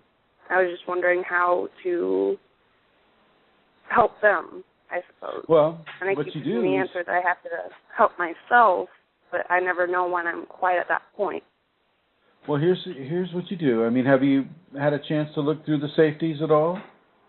Yeah, I just found the Tibetans actually a couple of days ago. I've been doing those daily, and I always thought, you know, oh, well, I'm awake, but I guess my Kundalini isn't fully awake, I suppose. I don't know. Yeah, that doesn't really matter. What really matters is your level of practice of the noble qualities. Now, the noble qualities, as you practice those, so will your children begin to practice those. So let the noble qualities of love and forgiveness, compassion, tolerance, patience, honesty, just start with those 6. Right, and then they'll kind of pass on to my kids and that's myself. Exactly. And the nice thing about your situation, Narissa, is you're recognizing the importance of this, and your Kundalini is allowing you to see its manifestation in your kids, which is a great teaching tool for you. Right. How to modulate your expression as a parent around your kids that demonstrates positive behaviors from them. But don't forget that they're going to have negative behaviors too. With little kids, you have to realize that they got to go through both ends of the paradigm. They have to experience the extreme bad and extreme good, right? Right. So they know the difference, but they don't necessarily have to do that all the time through mom. Okay. Mom does not need to be the mirror of the negativity that person's going to go through. It's much like, say, having an alcoholic parent, and we'll say it's a really bad experience. Well, the children get to see what not to do every single night. And that turns in, and what does that do to their life, right? Well, what would happen if you took alcohol out of the equation and you inserted the safety practices for Kundalini awakening? We'd have a nation of saints. Yeah, I think that's what we're shooting for here. We'll just call it Saint Nation. Yeah. That's my new TV series. Oh yeah, get a lot of viewers that way, eh? Saint Nation, that's right. So the thing is, Narissa, is you need to start practicing those noble qualities purposefully. Right. And then I think, how old are they? Before I even seen the safeties, which was really astonishing to me. Like, I didn't know there were safeties. I knew there was a Kundalini, but I didn't know of the safeties. But when I actually read them, I was actually doing a lot of things without even being told, like keeping my tongue up on my lip, Right. I was just going to say tongue up. Yeah. You have to remember that's what I wrote about at the beginning of the show. I don't know if you've been here since the beginning, but the Kundalini itself wrote the safeties. And the very fact and what you just said is a great validation of the truth of that statement. I mean, the Kundalini is really the force that's in charge. And it wrote what you needed what you and others needed to hear at the time with regards to, what to do with the tongue tip and, what to do with the eyes or the fingertips or the chin or, any of those various things that we go through with the safeties. But if you practice the safeties, including the 5 Tibetans with your children, if you sit your children around the kitchen table and you go, okay, Johnny, who did you forgive today? What happened? And you talk to them about the forgiveness, and you talk to them about what happened, and you congratulate them for being forgiving, you congratulate them for being tolerant of other people. Right. And you really begin to bring levels of wisdom into their upbringing that would have otherwise gone missing. Right. And see, that's what I think a lot of the time is, we we always talk about living through the heart and healing yourself, but in the past we really were never taught how to do it. We were just taught to do it, told to do it. Mm. Well, and you're absolutely right, and that kind of goes back to I think Eileen's discussion about what to do without having a partner. Do you have a partner, or are you a single mom? Yeah, I have one. He's not as into everything, but he's supportive, so I don't know how much he's going to be into. If it ain't broke, don't fix it. Right. Right. But I really do appreciate all your advice, though. Oh, no. Really You're the helpful. new one. Are you the same Narissa on the Facebook group? Yes, I am. Yay! Nice to hear you. It's great, and you gave some very good advice the other night, and I just want to validate that. Thank you. Very good advice for people. Do you remember what it was? Yeah, kind of just. Go ahead. Tell it to the folks right now, because it's good advice. Well, a lot of people, they get stressed out, they get away from themselves, and they just become discouraged. And it's like I said to a fellow person, when you have a house plant, you can skip a day of watering it. You can skip a day of meditation of the Tibetans, but on that day it starts to droop. You can skip another day. Well, then the flower begins to wilt, and you can keep skipping it. But all you have to do to bring it back to health is simply water it, give it time and attention. That was my advice. That's really good advice. Excellent advice, Narissa. Thank you, and thank you for giving it to the people here. I think you're in good shape, Narissa. But the thing is the hard part of being a parent with Kundalini is you need to really not only watch what you say or what you do around the kids, but watch what you're thinking around the kids. Right. Because they're going to pick up those thoughts. Those thoughts are just frequencies, and we, be very careful what you're thinking. Yeah. I've really come to realize that, it's like a cycle. Once you get in a vicious cycle, it's really hard to break that. It can be done. Do you have a tree in your backyard that you like? Yeah, I have a tree right in the middle of my yard, actually. Do you ever go to the tree and just lean against it? Yes, I go outside barefoot a lot. Like, I really like to breathe in just that energy, that clean, fresh, Mother Nature. Yeah, that prana. So I suggest you go out to that tree and you begin to forgive yourself through any perception of not, being as good as you a parent as you might want to be, or being as good a mate or a spouse as you might want to be, whatever. I want you to forgive yourself and let your kids see you doing this. And if they come over and they ask, Mom, what are you doing? You just have to tell them the truth. I'm forgiving myself, honey. Right. And then you can show them how to do it. You show him how to do it. Very encouraging. Yep, it's all about inspiration. It really seems to be, just positive reinforcement. Well, really, because there's enough negative reinforcement in the world as it is. Yes. Right. Matter of fact, there's a little, it's a little out of balance towards the negative, which gives us a good reason to insert the positive. Right. Okay. I mean, I'm often laughed at. I really am, but it does kind of get to me. But at the same time, I know that this needs to happen. I know that we need to heal. I know that there are better things than, Well, I hope you're not laughed at. Well, I guess the laughter is serving its purpose for you as well. It's causing you to be forgiving and to be tolerant. Right. Yep.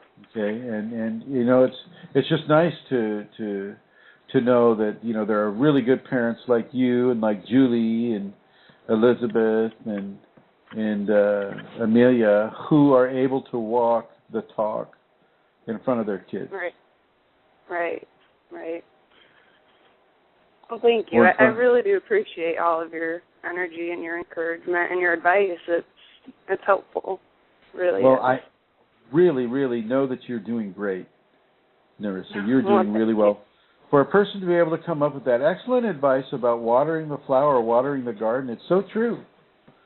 It's so true. Keep your garden strong. Keep your Kundalini strong. Water it every day with that safety practice. Right. And I think that's what it comes down to. I think so. I agree. And I just want to invite you back to the show again, Narissa. All right. Well, thank you. Keep us updated, okay? All right. Will do. Bye. Okay, bye.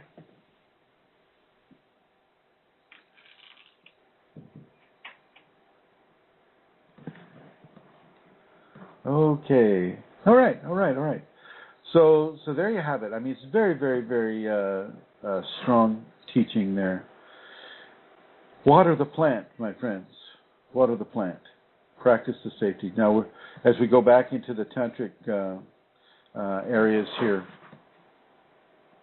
it really there are some tantra positions that a person can adopt during the exchange and the blending. But it's really more the position of the heart, the position of the heart leading the mind, leading the instinct. Hey, hello, Bruno. Good to see you here, my friend. Leading the actions of the autonomic systems of reproduction. So let technique follow the heart. Let the mind follow the heart. Let the heart lead the way within the tantric experience. And let that as much as possible be in balance. I would encourage a person not to find a partner that is not at least equally in love with them as they are with that person. I mean, as much as possible, have a balance. Not as much, shall we say, of a codependency. Yet, so it also takes the right combination of two people. So you add the combination of the two people. You add the combination of the destiny or the karma. You add the level of intention within the practice. You add the interest in doing the practice on a daily or nightly level, and then you have a high degree of propensity for Kundalini. Okay? Yeah. There's a lot going on with this. It's not just put a quarter in the machine and turn the handle. This is the machine putting a quarter in you and turning the handle of your tailbone. Okay? So really understand that. Really, really get to know that, and get to know that in a very, very real way. The Kundalini is the person in charge, not your ego. Within the tantric understandings, Tantra and the sacred feminine, that is Kundalini. That is Kundalini. Sacred male aspect is just not quite as emphasized as it is, say, in the patriarchal systems. With the Kundalini awake within you, it will begin to steer you into the certain practices that are beneficial to you and your Kundalini awakening equation. Just listen to what Narissa was saying. She hadn't come across the safeties before. She was given the link. Her Kundalini is teaching her. And remember Fashti who came online and who is here today. Hello again, Fashti. And Fashti, in all his very, very interesting experiences, the Kundalini is teaching him.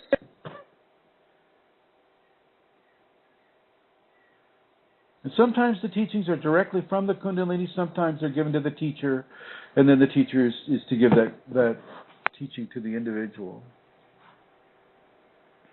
But within the tantric sense, it's really a surrendering of yourself to the sacred feminine within you and within your partner. Okay. Within you and within your partner.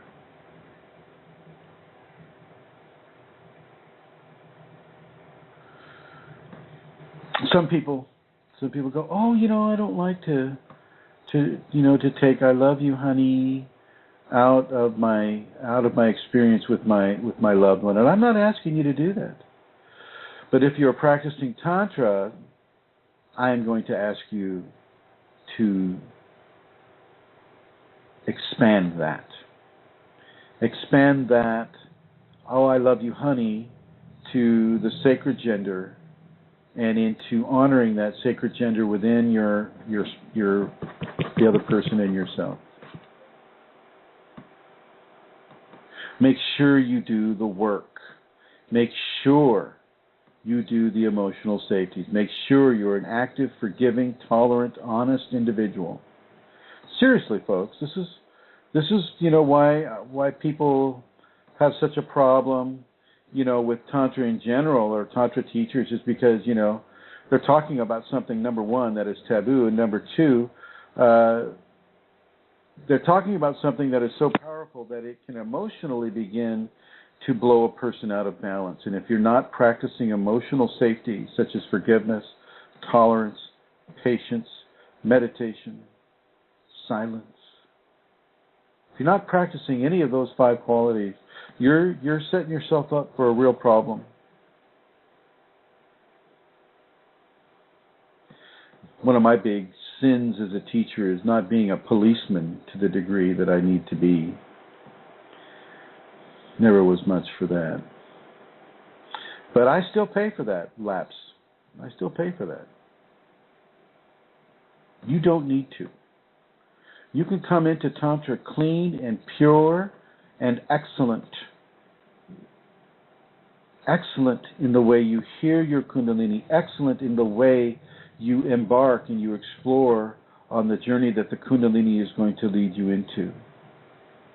Excellence in your surrender and your total sublimation to the will and the agenda of the Kundalini as best you can in your life at this point. As best you can in your life at this point.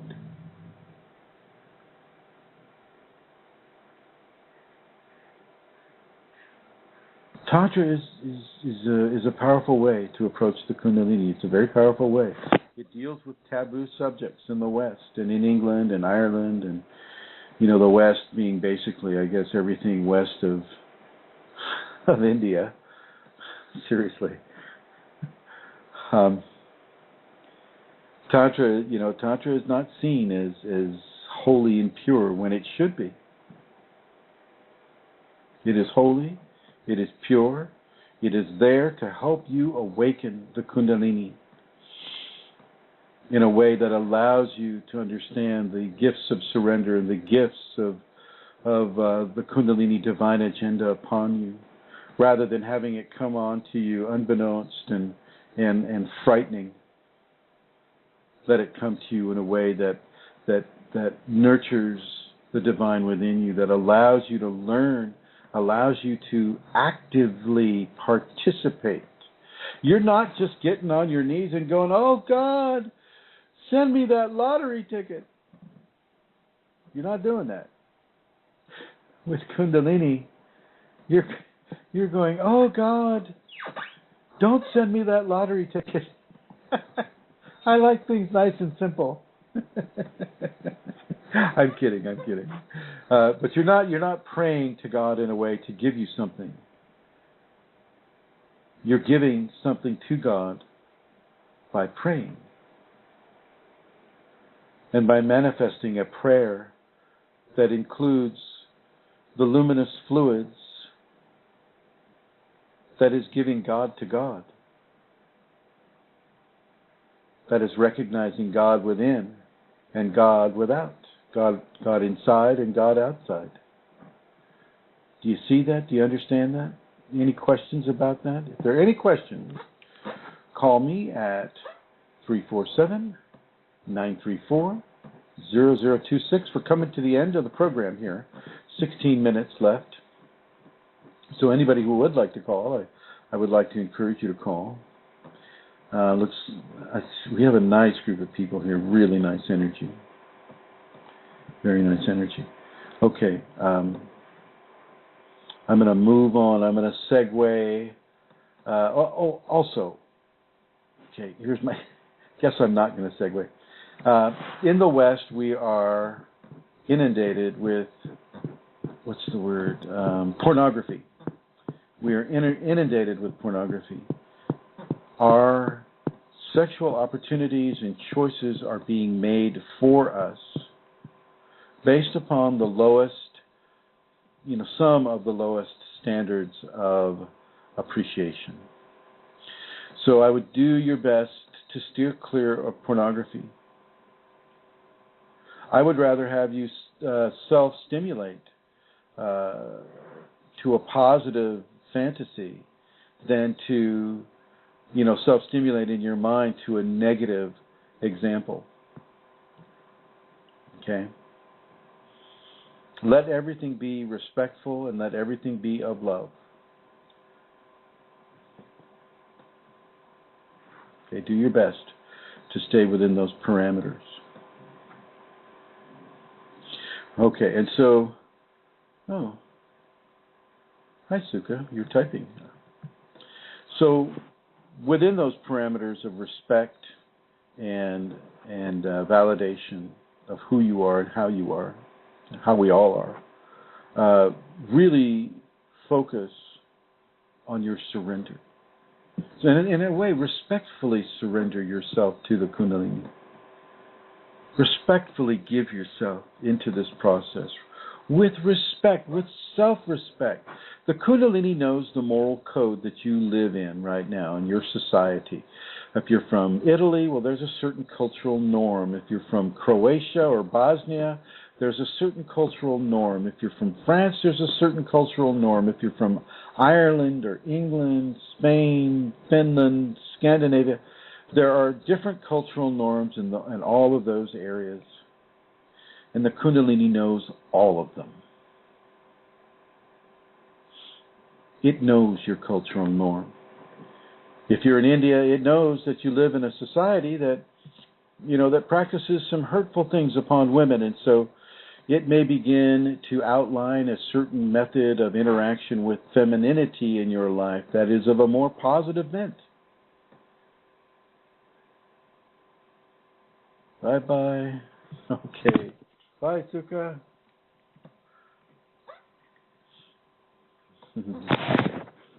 Hang on, I got to write a smiley face here. There we go. I think that worked. Well, how does that not work?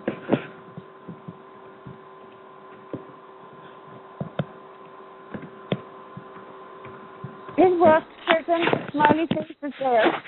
Oh, okay. All right. Oh. Thanks. Sorry about that. Okay. Yeah. So let the noble qualities begin to create your reality. I mean, that's basically what we're coming down to. Even within the tantric equation, let the noble qualities infatuate themselves or insert themselves into the emotional divine qualities of tantric expression. And I'm talking about fully penetrative tantric expressions here. I'm not talking about going through the clothes or any of those things. And that's, to me, that's just people. Well, never mind. That's not what I'm talking about. I'm talking about the real deal, the where the rubber meets the road, shall we say? Oh God, that was terrible. Okay, anyway, I'm going to stop with those.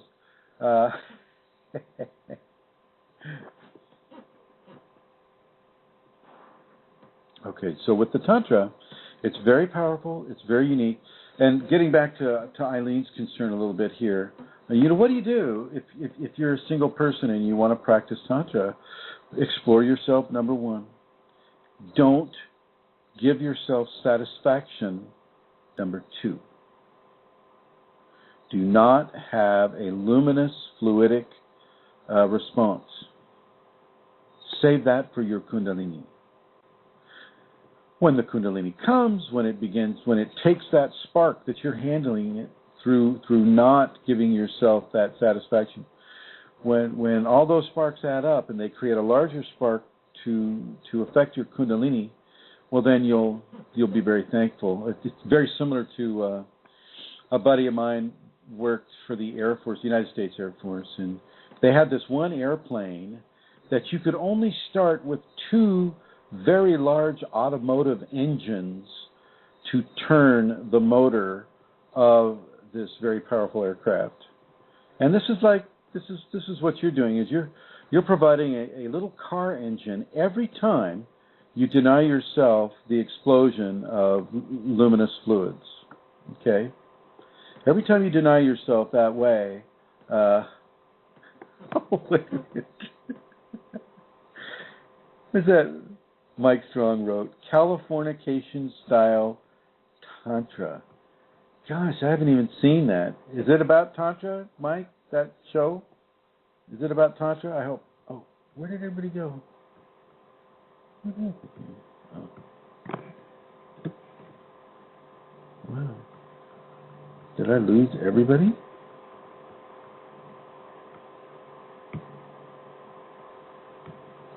No, Chrism, we can hear you, and the chat room is still up, and Mike is typing, and Bruno says he's still here, so, yeah. Oh, okay. Thank you, everyone. Thank you. Yeah, I just lost all my online users, so I have no idea who it is. Thank you, Fashi. Thank you, Bruno. Thank you, Mike. Yeah. So I haven't seen the show Californication style Tantra, but anything that has Californication in it, I can pretty much read between the lines. Oh, I see. It is the term I use for the way sexology is marketed as Tantra. That's a very good point, Mike. Gosh, with 8 minutes left in the show. It is. Yeah, they like to come in on the coattails of Tantra, because Tantra is a noble practice.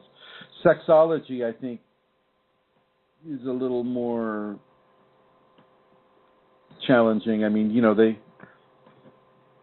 they're willing to go into other areas that I don't think a tantric person is willing to go into, depending, of course, on what flavor of Tantra you're doing. The flavor of Tantra that I'm really only teaching ever in my life is Kundalini Tantra. That's it. And my Kundalini Tantra is so unique from, say, other practices of it, you could actually call it Chrism Tantra.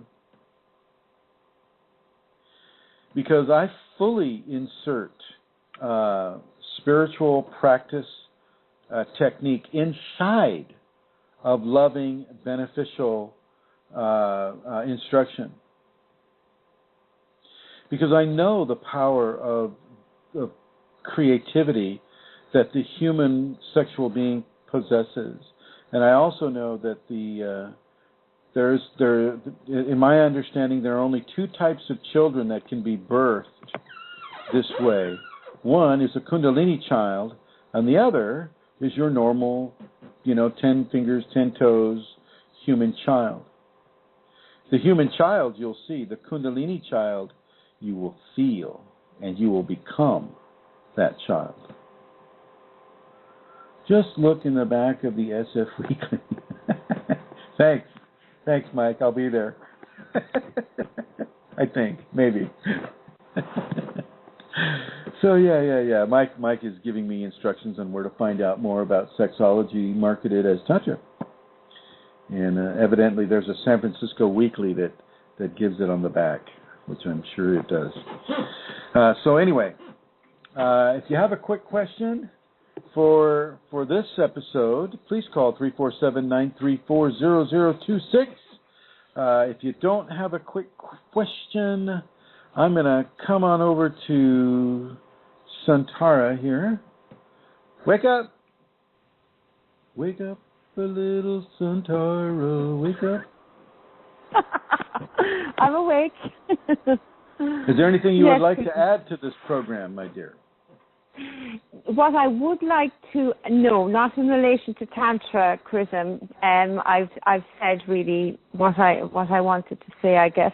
What I would like to add, though, is just maybe to return to Elizabeth, what Elizabeth said about the ticket, and just in case people came to the show later, we were talking about the seminar that Rosemary is organising, the Kundalini Awakening Seminar with Chrism, on September the 27th and 28th. And Elizabeth kindly let us know that the North, on Delta Airlines from the Northwest, you can get a round-trip ticket for $228. So if anybody is thinking of flying from the Northwest, maybe now would be a good time to consider buying your ticket at $228 for the round trip. That is a good price, I have to say. Thank you. Yeah, it is. Thank you, Santara. And thank you, Elizabeth Dalton Gonzalez. Thank you for that information, too. And for Rosemary, thank you for putting on this seminar. It's a huge responsibility, Rosemary, and I appreciate what you and Eileen have done. So thank you very much once again. Thank you. And let's see, Mike Strong is adding, I've been taught that Tantra is the practice of combining mantra, yantra, mudra, etc., and learning to do it while sitting, standing, walking, talking, including sex. Yeah, I wouldn't disagree with that, Mike. I wouldn't disagree with that. Yantra, maybe not so much if you're driving. Maybe hold back on the mudra too, while we're driving. It looks to me I'm getting real Eastern. There's a lot of Eastern flavor that I'm getting to your response there, and it's good. It is all good. And the yantra doesn't have to be, when you're doing a yantra practice, it doesn't have to be with the Sri yantra, by the way. Okay, and mantra, yantra, mudra, yeah, it is. And it's something that you can do all the time after a while. But the thing is you want to stay grounded as well. The idea is not to have Kundalini and then leave the body. The idea is to have the Kundalini while you're living in the body. And to have that very special experience of having the divine physical. The physical divine. What a huge joy that is.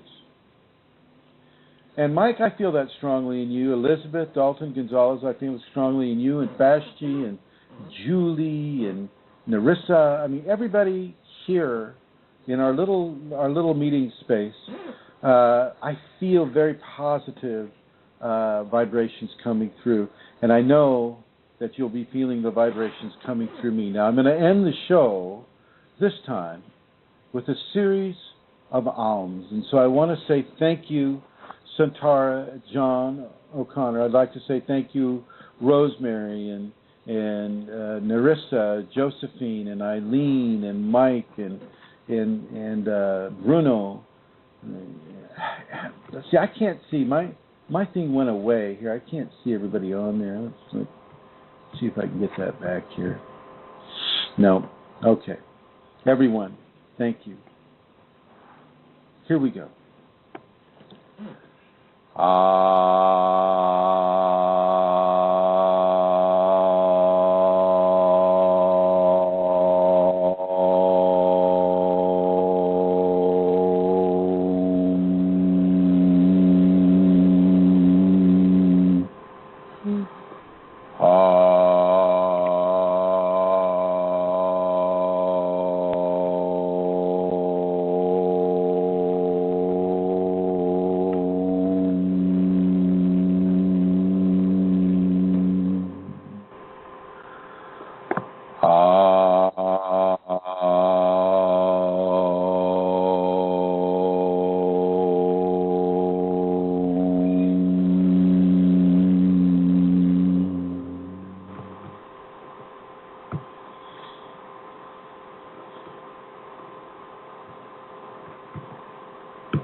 directive is awakened within the person. And that directive, that consciousness is opened into the body at that time. And that consciousness has its agenda. And that agenda is the changing of the complete physiology and psychology, the spiritual, the emotional aspects of the human being, completely changing them into an organism that can handle greater connectivity with the divine source. Now, I'm just putting that in a very, shall we say, factual way, or scientific way as I can. This is something that's the agenda of the Kundalini as it begins to awaken, and this is also the genesis of Kriyas, the automatic spontaneous movements, body positions, the automatic and spontaneous vocalizations of sound, the Kriyas of hearing voices or hearing chirps or hearing insects or hearing bees or hearing chanting. That would be an audio Kriya. Visions would be, a visual Kriya. So visions being seen floating across, faces staring at you, or suns, really bright lit, tiny little pinpoint suns flying around the room or flying around you. Blue is one of the typical colors. White gold is another color. Silver and gold play. Silver, gold, and purple play a very significant position in a lot of these visions. Iridescent colors that seem to be lit up by a brilliant source, something that is really, really a flash, would occur as a flash upon the virtual optic nerve with eyes closed. So like the function of memory can provide a person with a brilliant flash. And so because of those engrams, and because they're being caused, these engrams are being formed around a Kundalini ideology or experience. These things can be very, very sharp in how they continuously expose themselves to a person within the memory format, but also within the actual event occurring format. And so this all ties back to Tantra as well. Okay, you don't just have sex. Tantra is not just about having sex. It's the left-hand path, as I think I mentioned before. It's the left-hand path. It's the sacred feminine, the path of the honoring of the sacred feminine, and most importantly, the honoring of the marriage between sacred male and sacred feminine. And a lot of these, because of the United States citizenship being so twisted and fearful and generally angry and fearful about sex,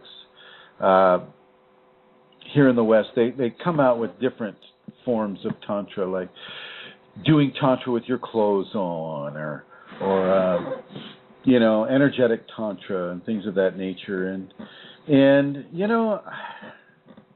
I've done a lot of Tantra in my life, and it's a worthy exploration if you can really be honest with yourself about it.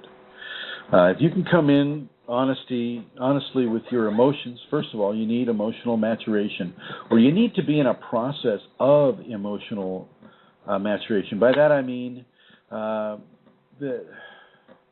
because of your practice of Tantra, it's not just a sexual event, it's a lifestyle. And so as you live this lifestyle, the Kundalini and your higher mental functioning self begin to play a role in your training towards Kundalini awakening. And part of that training will be to begin to initiate spiritual practices into and blending with the sexual practice. So, for instance, for those of you who are familiar with a mantra is a sentence or a couple of phrases or a phrase that are a vocalization of something of spiritual merit. Okay, I am at one with the all that I am is a mantra. I am at one with the all that I am. And so, as you are with your spouse or your intended or the person that you love, and you're engaging in Tantra, and I mean physical, fully, what do they call it? Physical, fully penetrating Tantra. Okay, full penetration Tantra. As you are doing that, you are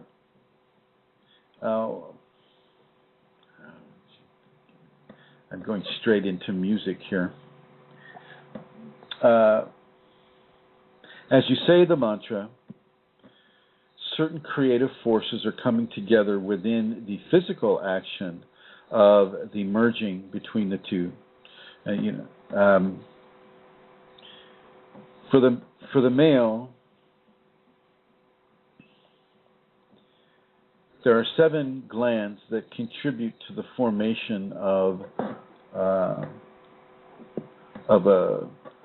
spiritual physical plasma. Sperm and semen can be seen as physical, energetic plasmas.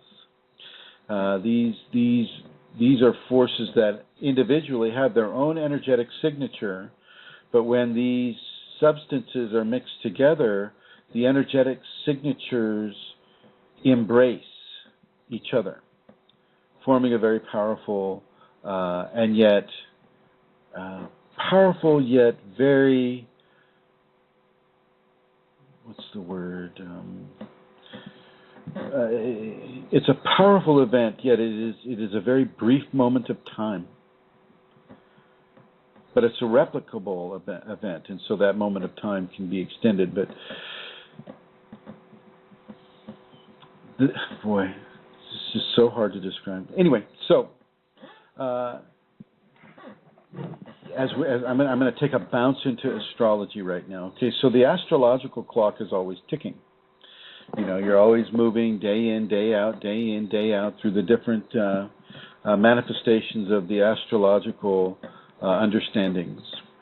And so when I say it's a replicable event, you know, the very next day you can do the same thing. Well, you can't do the very same thing the very next day, because each moment in time is a very unique and precious jewel that cannot ever be replicated. It can be recorded to some degree, but it cannot be replicated.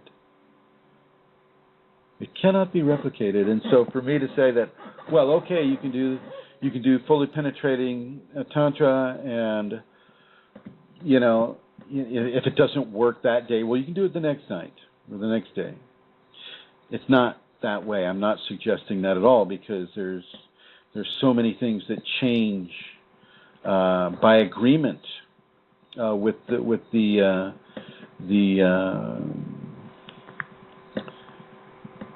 days and the nights as they proceed through the calendars and through the seasons and through the equinox and the solstice.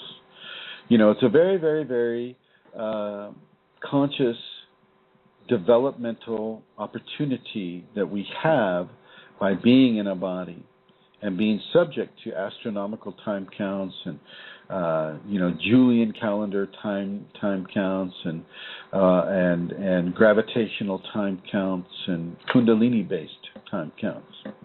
You know, we have all these different time frequencies to adjust to, but we do it naturally, no worries. To most of us. If you're inside a phenomena from the Kundalini that kind of screws around with your understandings of time, don't panic. It's temporary. Trust in your Kundalini. If you have a teacher and the teacher knows what they're talking about, then trust in that teacher. Okay, that's why you're with them. And that's why the Kundalini is with you. Nobody that has Kundalini awakened or activated is without a teacher. The internal teacher is always there, and that will be the Kundalini. It's the internal teacher that locates the external teacher, not the other way around. You understand? It's the internal teacher that locates the external teacher. Okay, I just want you to kind of wrap your mind around that. Okay, so as we get back to Tantra, I am going to suggest that you and your loved one, if you're going to follow Tantra, that you need to follow Tantra. You need to follow the rules of Tantra. And in the Kundalini Awakening aspect. Blog Talk Radio.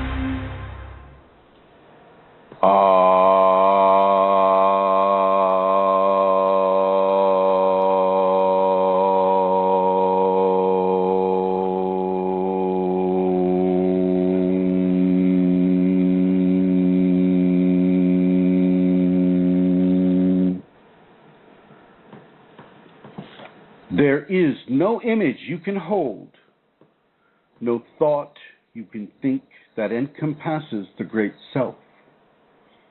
Your essence is immortal and unchanging, yet it is the foundation for all that moves.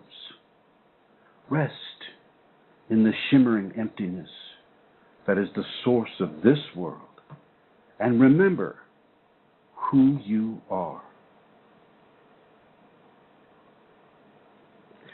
Hello everyone, this is Chrism, and I'd like to welcome you to a conversation about your Kundalini Awakening experience. That was a reading from the Radiant Sutras. And for those of you who are my private students, the last line, it says, and remember who you are. This is something that we have been discussing for some time, and so I just want you to remember, those of you who I work with individually, who you are. Who you are. And I would like to welcome my co-host for this program, and actually the benefactor, the provider, and you know, the European hub for Kundalini Awakening systems in Europe. This would be the Celtic queen of questionable comforts, Santara. Welcome, Santara. Thank you for that wonderful introduction. It's good to be here, as always, on a Wednesday. And it's good to see everybody in the chat room. Hello, Elizabeth and Sukha. Good to see you and everybody. And it's good to be here, Chrism. Yes. Hello, Elizabeth Dalton Gonzalez typing. It's a new addendum to her last name. And then guest 1099 sounds like an IRS tax form. And KAS 11004, which I think would be you. And then hello, Sukha. Sukha, I'd love to have a chat with you sometimes. You come to a few shows, would like to know your input and how this show may be helping or affecting you in any way. Wow, look at this. Yes, hello, Rosemary. Mm-hmm. Hello, Eileen. So everybody's here. All right. Do we have any announcements that we should say right off the bat? Oh, okay. Well, I'm just after spotting there that Elizabeth has made an announcement in relation to the seminar, but I'll wait for a while to talk about that until you've spoken with Rosemary or Eileen. But if I could just begin. No. Let's jump on that right now. That looks pretty good. That's an excellent flight. Jeez Louise. I want one of those flights, Rosemary. It's Elizabeth is actually typing that to you there, Chrism. She's wow, saying hello Elizabeth, thank you. All. Yeah. Thank you. That's really nice because, wow, look at that price. I mean, I remember I flew back to visit Eileen at one time for $200, but that was like 8 years ago or somewhere like that. Wow, $228. That's a great price. So anybody that would like to come out to the Minnesota seminar at the end of September, last weekend of September, please give Rosemary Goliath a call or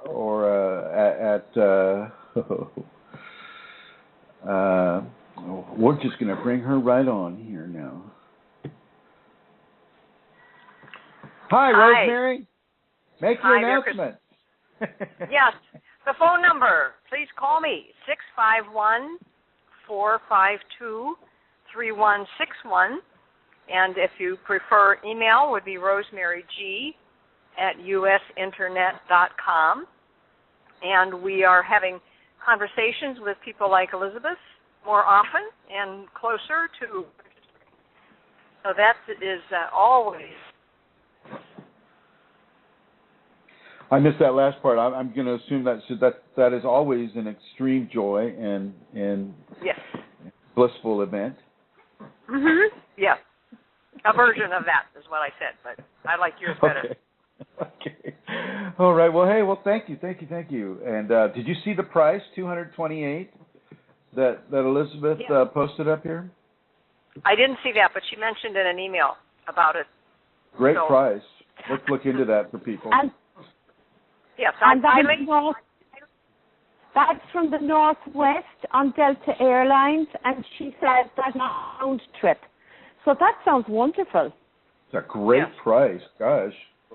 Okay, all right. Well, thank you, Elizabeth Dalton Gonzalez and Rosemary G at US Usernet. What is it? US Internet. USInternet.com. Thank you all. Thank you very much. Okay. So go ahead. I just give the website, Chrism, where people can go if they would like to make a donation to support the work that you do, to support people that come to Kundalini Awakenings and to you for support during their Kundalini Awakening process. Go to is www.ascension-kundalini.blogspot.com, and on the right-hand side you will see the donate button. That is www.ascension-kundalini.blogspot.com.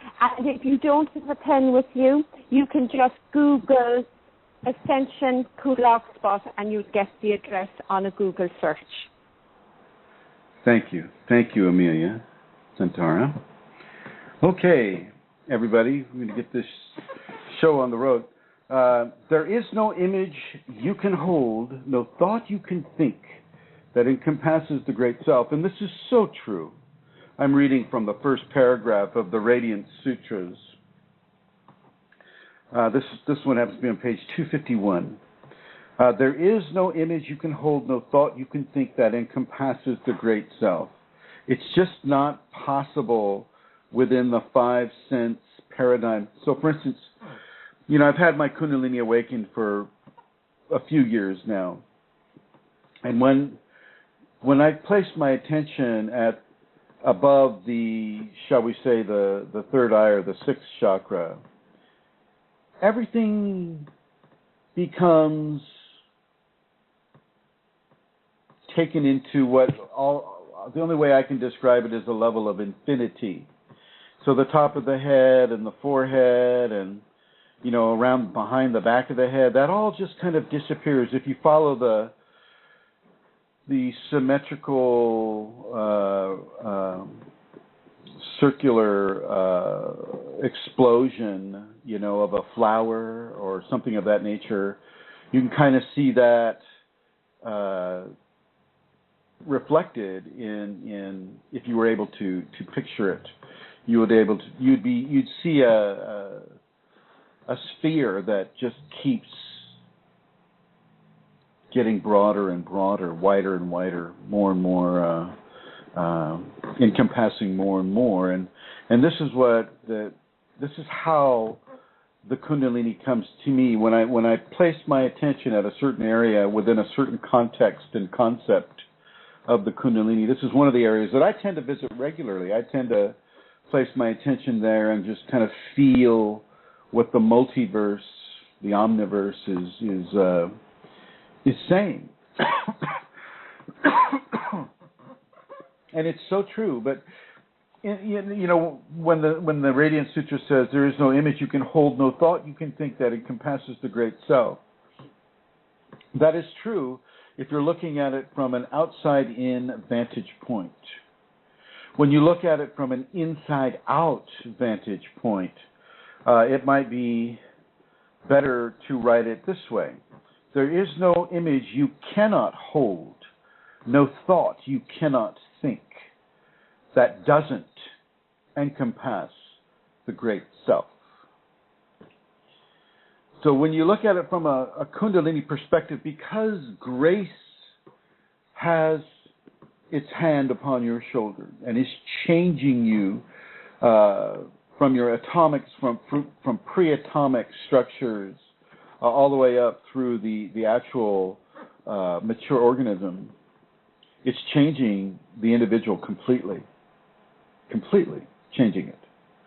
And this individual is, by virtue of it being a creation in this multiverse, is already really an aspect or a spark, shall we say, of the great self. That's already happened by being alive, right? By having that grace, that divinity. And yet, when the Kundalini comes, that's a whole different level of communication between the great self and the individual. And one of the big symptoms that happens during a spinal sweep is the oneness event, that oneness with all creation, that oneness with God, that oneness with that which is within and that which is without, that is that which is above and that which is below. That nexus of lines, that nexus of experience, that changes you as well. When you reach that point of God consciousness, don't mistake it for all of a sudden you're Cecil B. DeMille, right? And God said, and so forth. You're not Cecil B. DeMille, unless, of course, you really you figure you're going to walk that Hollywood path, and of course you can be Cecil B. if you want. Quick, get the internet address. You're not God in that sense. You are with God and of God, and you are a component of that infinite ocean that we call divinity or God. But you are not the comic book, Hollywood, action hero version of God, unless, of course, you're teaching people about Kundalini and things of that nature. I think I can allow for that caveat. For instance, I tell you what, the Kundalini downloads things into your head. A lot of people know this, and so you have the Kundalini, you're in relationship with the divine, and you're thinking, well, what can I do? How can I assist? What can I do to help other people have such an amazing level of greatness occur to them in their lives? How can I teach them about this? Where can I take up where our government has failed us and where our religious institutions and our teaching institutions, our educational institutions have failed us? And I thought, well, gosh, a movie seems to be the way to reach a lot of people. Immediately, 2 movies were downloaded into my head. The scripts, where they take place, the characterizations, the characters themselves. A lot of the plot, the twists, the good guys, the bad guys, the good girls, the bad girls, the good corporate structure, the bad corporate structure. It goes, the Kundalini, as soon as you begin to open to it, like I said, I place my attention on the crown daily, all the time, actually, and I feel what the universe has to say to me. And whenever I come up with a question, or I'm looking at an individual person, say I'm doing a Skype session, I'm looking at an individual person, well, Kundalini brings into sharp focus certain issues that person needs to hear, but also certain issues that would be a greater complement of information that is itself giving itself to us through the medium that we're most comfortable receiving. And in this case, and in this day and this age, it would be, I think, a digital format, a Hollywood format, a format that has all the marketing and all of the, the different areas of that. And so I have the two movies. If people are interested in the premise, then I'll go into the premise for both of them just to see. Oh, look, here we are. Look at this. Hi, Bart. Good to see you. Yeah, right on. Nice of you to join us. Mailbox 99. Right on. Okay. So, with the Kundalini, I'm going to suggest that you read it both ways. That first paragraph. There is no image you can hold. There is no image you cannot hold.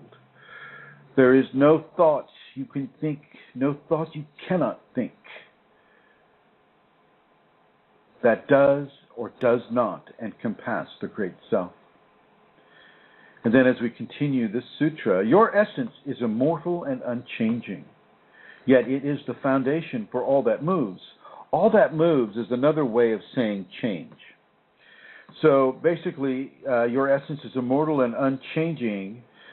So your essence is immortal and still, and then yet it is the foundation for all that moves, that changes. So stillness is what causes change, and I'll also suggest change is what causes stillness. Rest in the shimmering emptiness. Once again, they're exploring Kundalini information here by writing opposites. Shimmering emptiness. Emptiness should be actually a lack of light as well. A lack of movement. A lack of anything to see. Okay.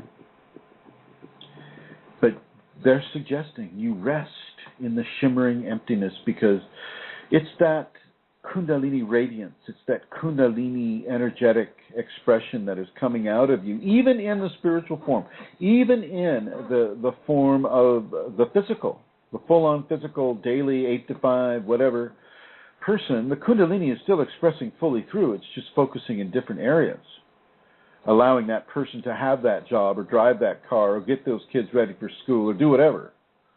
The Kundalini is extremely versatile. It knows you better than you know you. And so it knows when to come and when to go. When the kids need to get dressed, when, just leave that to the 5 cents person. They know how to do that. Rest in the shimmering emptiness. That is the source of this world. Shimmering emptiness. That is the source of this world. And remember who you are. Who you are. And once again, as I mentioned before, for the private students, who you are is a very different question for you than it is to our regular audience member here. Okay, just so I want you to make that distinction. Remember who you are. Remember who you are. Everyone. You are that spark of divinity. You are that grace incarnate. Grace incarnate. Okay, Latin for in the flesh. You are the grace in the flesh. You are the living word. A Kundalini awakened person or a person striving or working towards the achievement of Kundalini awakening is definitely a chosen person, somebody who has somehow entered the stream of information that allows for an enlightenment equation to begin. Outside of say normal refinement channels, the ego, the basic ego things, grudges, anger, hatred, murder, mayhem, crime, all that stuff. When you begin to walk the Kundalini path, as I've said many times, that path also begins to walk you.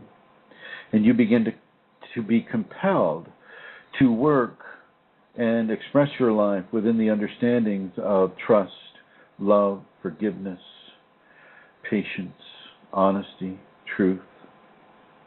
But not everybody can handle the same amounts of that recipe as others.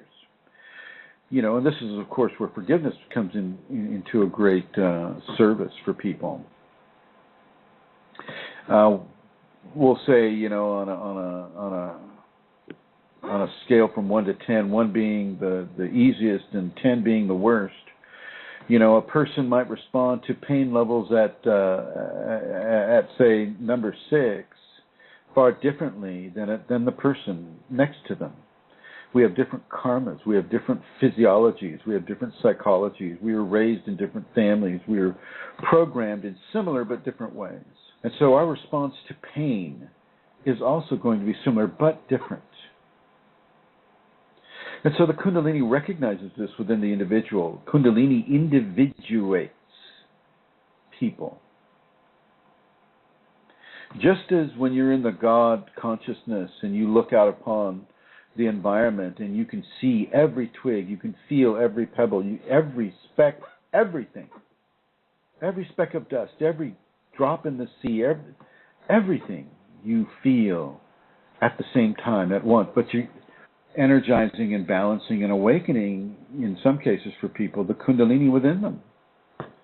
In my very first seminar, one person who showed up had received her awakening from having tantric sex. I mean, right, at that moment, she, and her partner didn't awaken, but she did. You see, and so, there's a lot of disinformation, or should I say misinformation, with regards to Tantra and what works and what doesn't work. You have to take in consideration always the individual karmic expression of the person. And there's not going to be too many psychics that can go up to you and go, "Oh, Chrism, I see. Wow, oh yeah, look at that. Oh gosh, what an amazing past life." Because of your past lives, well, you're in a Kundalini refinement equation, and you're going to have to change your life completely, maybe 2 or 3 times. That'll be $60 for my 22nd. You typically won't. I mean, I'm not going to say you'll never find a psychic who won't be able to at least describe to you your Kundalini, the fact that you are on that refinement path. But most psychics won't be able to do that. It's really none of their business. Within the Kundalini context, you will be given very, very, very specific instruction with regard to the physical mingling aspect of the Tantra. And of course, in the West, we misinterpret, or we kind of go ahead and edit it. It's just like, well, I don't like what it says about that part of sex. I think I'm just going to change it to where I like it, and I'll just go ahead and do it that way. That's what we do here in the West. That's what a lot of people do. They say, if you don't like it, leave it. And for some people, if you don't like it, change it, and then you'll like it. Well, you're also going to get unexpected consequences as well. These are not little recipes that have lasted, 10,000 years because, they make people laugh. People have tried these situations for thousands and thousands of years, and these are the ones that have worked for people. So don't feel free to go and change a recipe or a procedure or a practice. Do it the way it has been taught you to do. And furthermore, do it the way your Kundalini makes you feel is the correct method for you to do. And so, which brings us right back to Tantra. Tantra for person A is not going to be the same as Tantra for person B.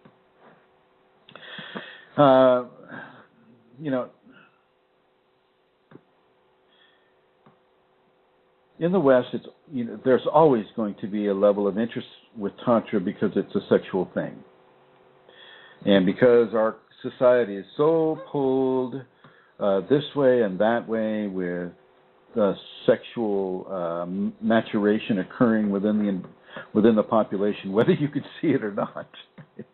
It is actually maturing for people here in the United States, and that maturation is just slow, and it's just slow, and we have to get through a lot of the fear ideas and some of the readings from some of the holy books that say sex is this or sex is that, and we are maturing. It's just a slow maturation process and a painful one in many ways as we look at genital mutilation and Sharia and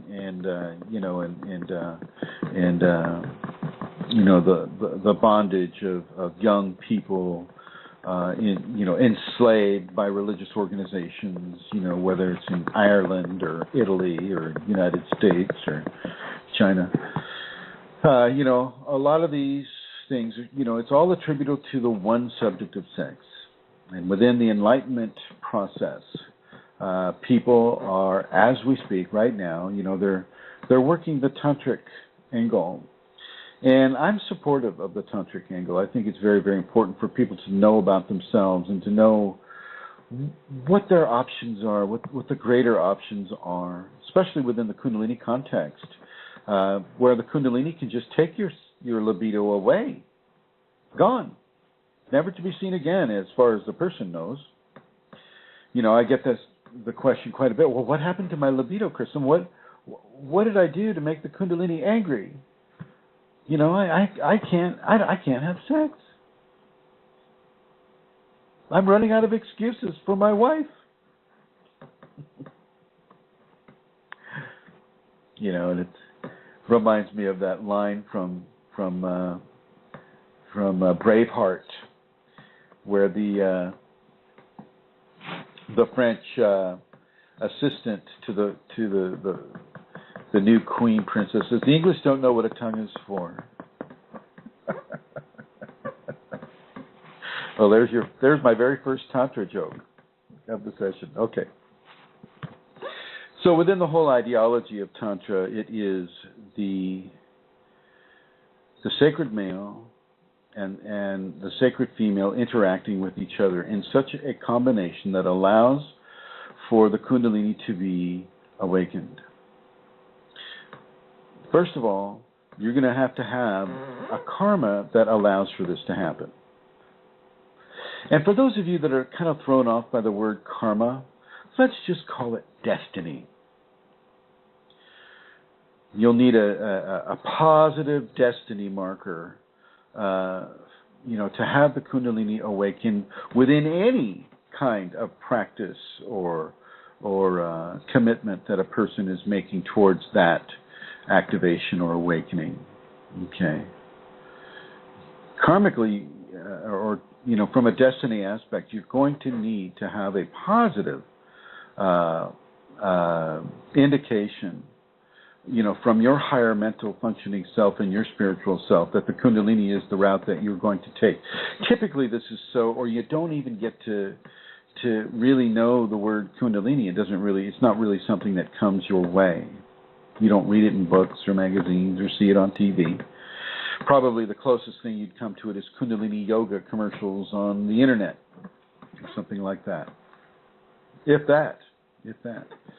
And so as we practice the Tantra, and a lot of people will read Mantak Chia's work, and Mantak Chia is a guy from China who studied with the Taoists for a number of years, met a woman, I think, from Thailand who was a Christian, and he changed his religion to Christianity for love. Isn't that romantic?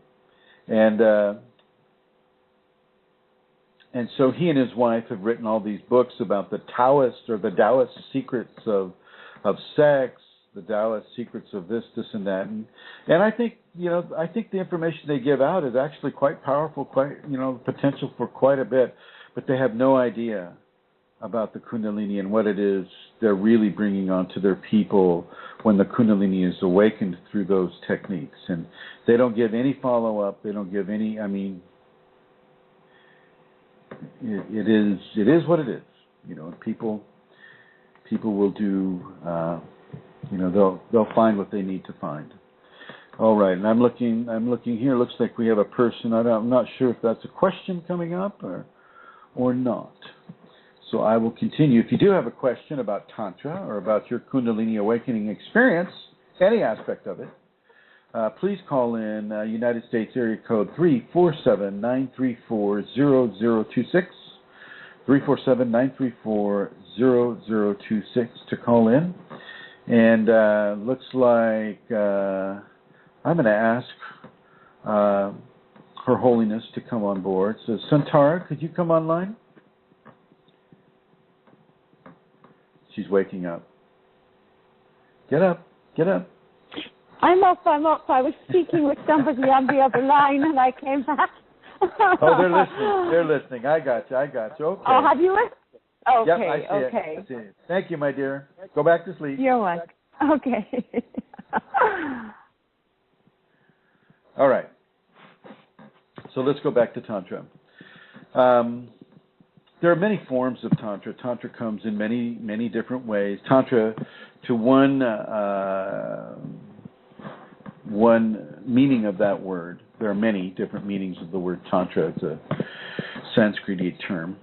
But Tantra to the West, of course, equals sex. Tantra to someone who's a little more educated in what the rishis were putting out, well then, that's a way to establish self-realization, to become enlightened. You can use Tantra as a way to honor the sacred marriage between sacred female and sacred male, and through that honoring, not the physical child is not created, but the angelic child, the Kundalini awakening.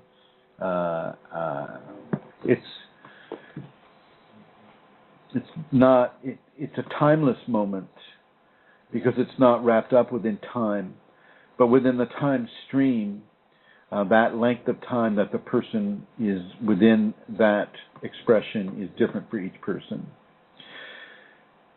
Some things are to be experienced in very, very brief momentary flashes. Any kind of an extended visit would, damage the person. And for those of you who have gone beyond the mere exploration of Kundalini as a, wow, what's this all about? And, as a kind of a curiosity source. For those of you that have gone further into it, that have begun to experience some of the symptoms, that have, say, begun to practice the safeties, begun to do some forgivenesses in their lives, conscious, purposeful forgiveness, maybe even doing a recapitulation.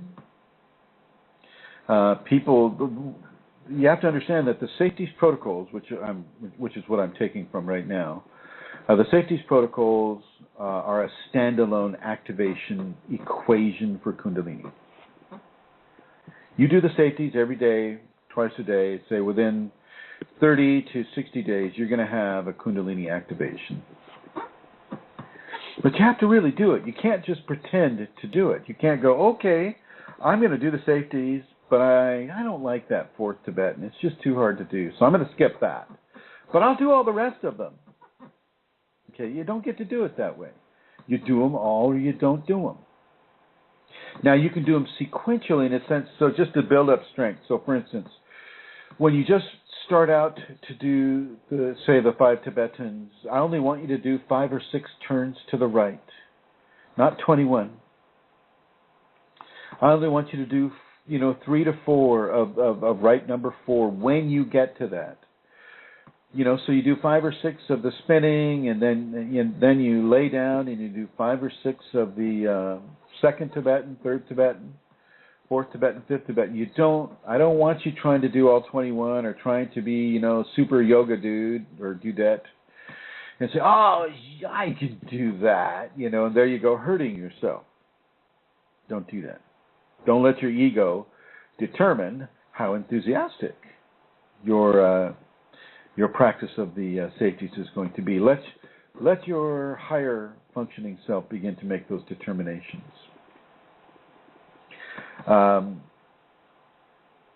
Right. So the practice of the safeties is a standalone activation sequence. 30 to 60 days, if you're able to do a very, very strong and sincere form of practice with the safeties, really doing the forgivenesses, really the tolerances, the honesty, the truth, the nobility of those types of behaviors will begin to really have an effect upon your energetic anatomy. Thoughts and emotions and actions are energy in motion. They have an energetic source, but they also have an energetic expression across the different frequencies of energetic expression that we combine with every day. A wheat plant has its own energetic frequency that it broadcasts into the multiverse. So does a blade of grass. So does a tomato, a peach, a pine tree, an animal. These frequencies that we intermingle with daily, they have the ability to change the course of our lives, the destiny of our lives. And then when you mix in a divine ingredient such as the Kundalini, well, that changes things in a very big way. Okay, and so remember the amplification aspect of the Kundalini and how it may begin to amplify how you begin to live your life in this world. As I said before, this is not in a linear time stream equation. You don't get to, it's not going to be that easy for you because it deals with dual non-duality. It's the music between the notes, the ideas between the words, between the phrases. It's the opposites joining. The opposites joining. So, in this way, it really is important that we begin to understand how this may affect us. Now, one of the ways that I was asked, it was suggested to me by my Kundalini earlier today to talk about some of the fast ways that people like to come into this. I have covered this information before, but evidently it bears repeating.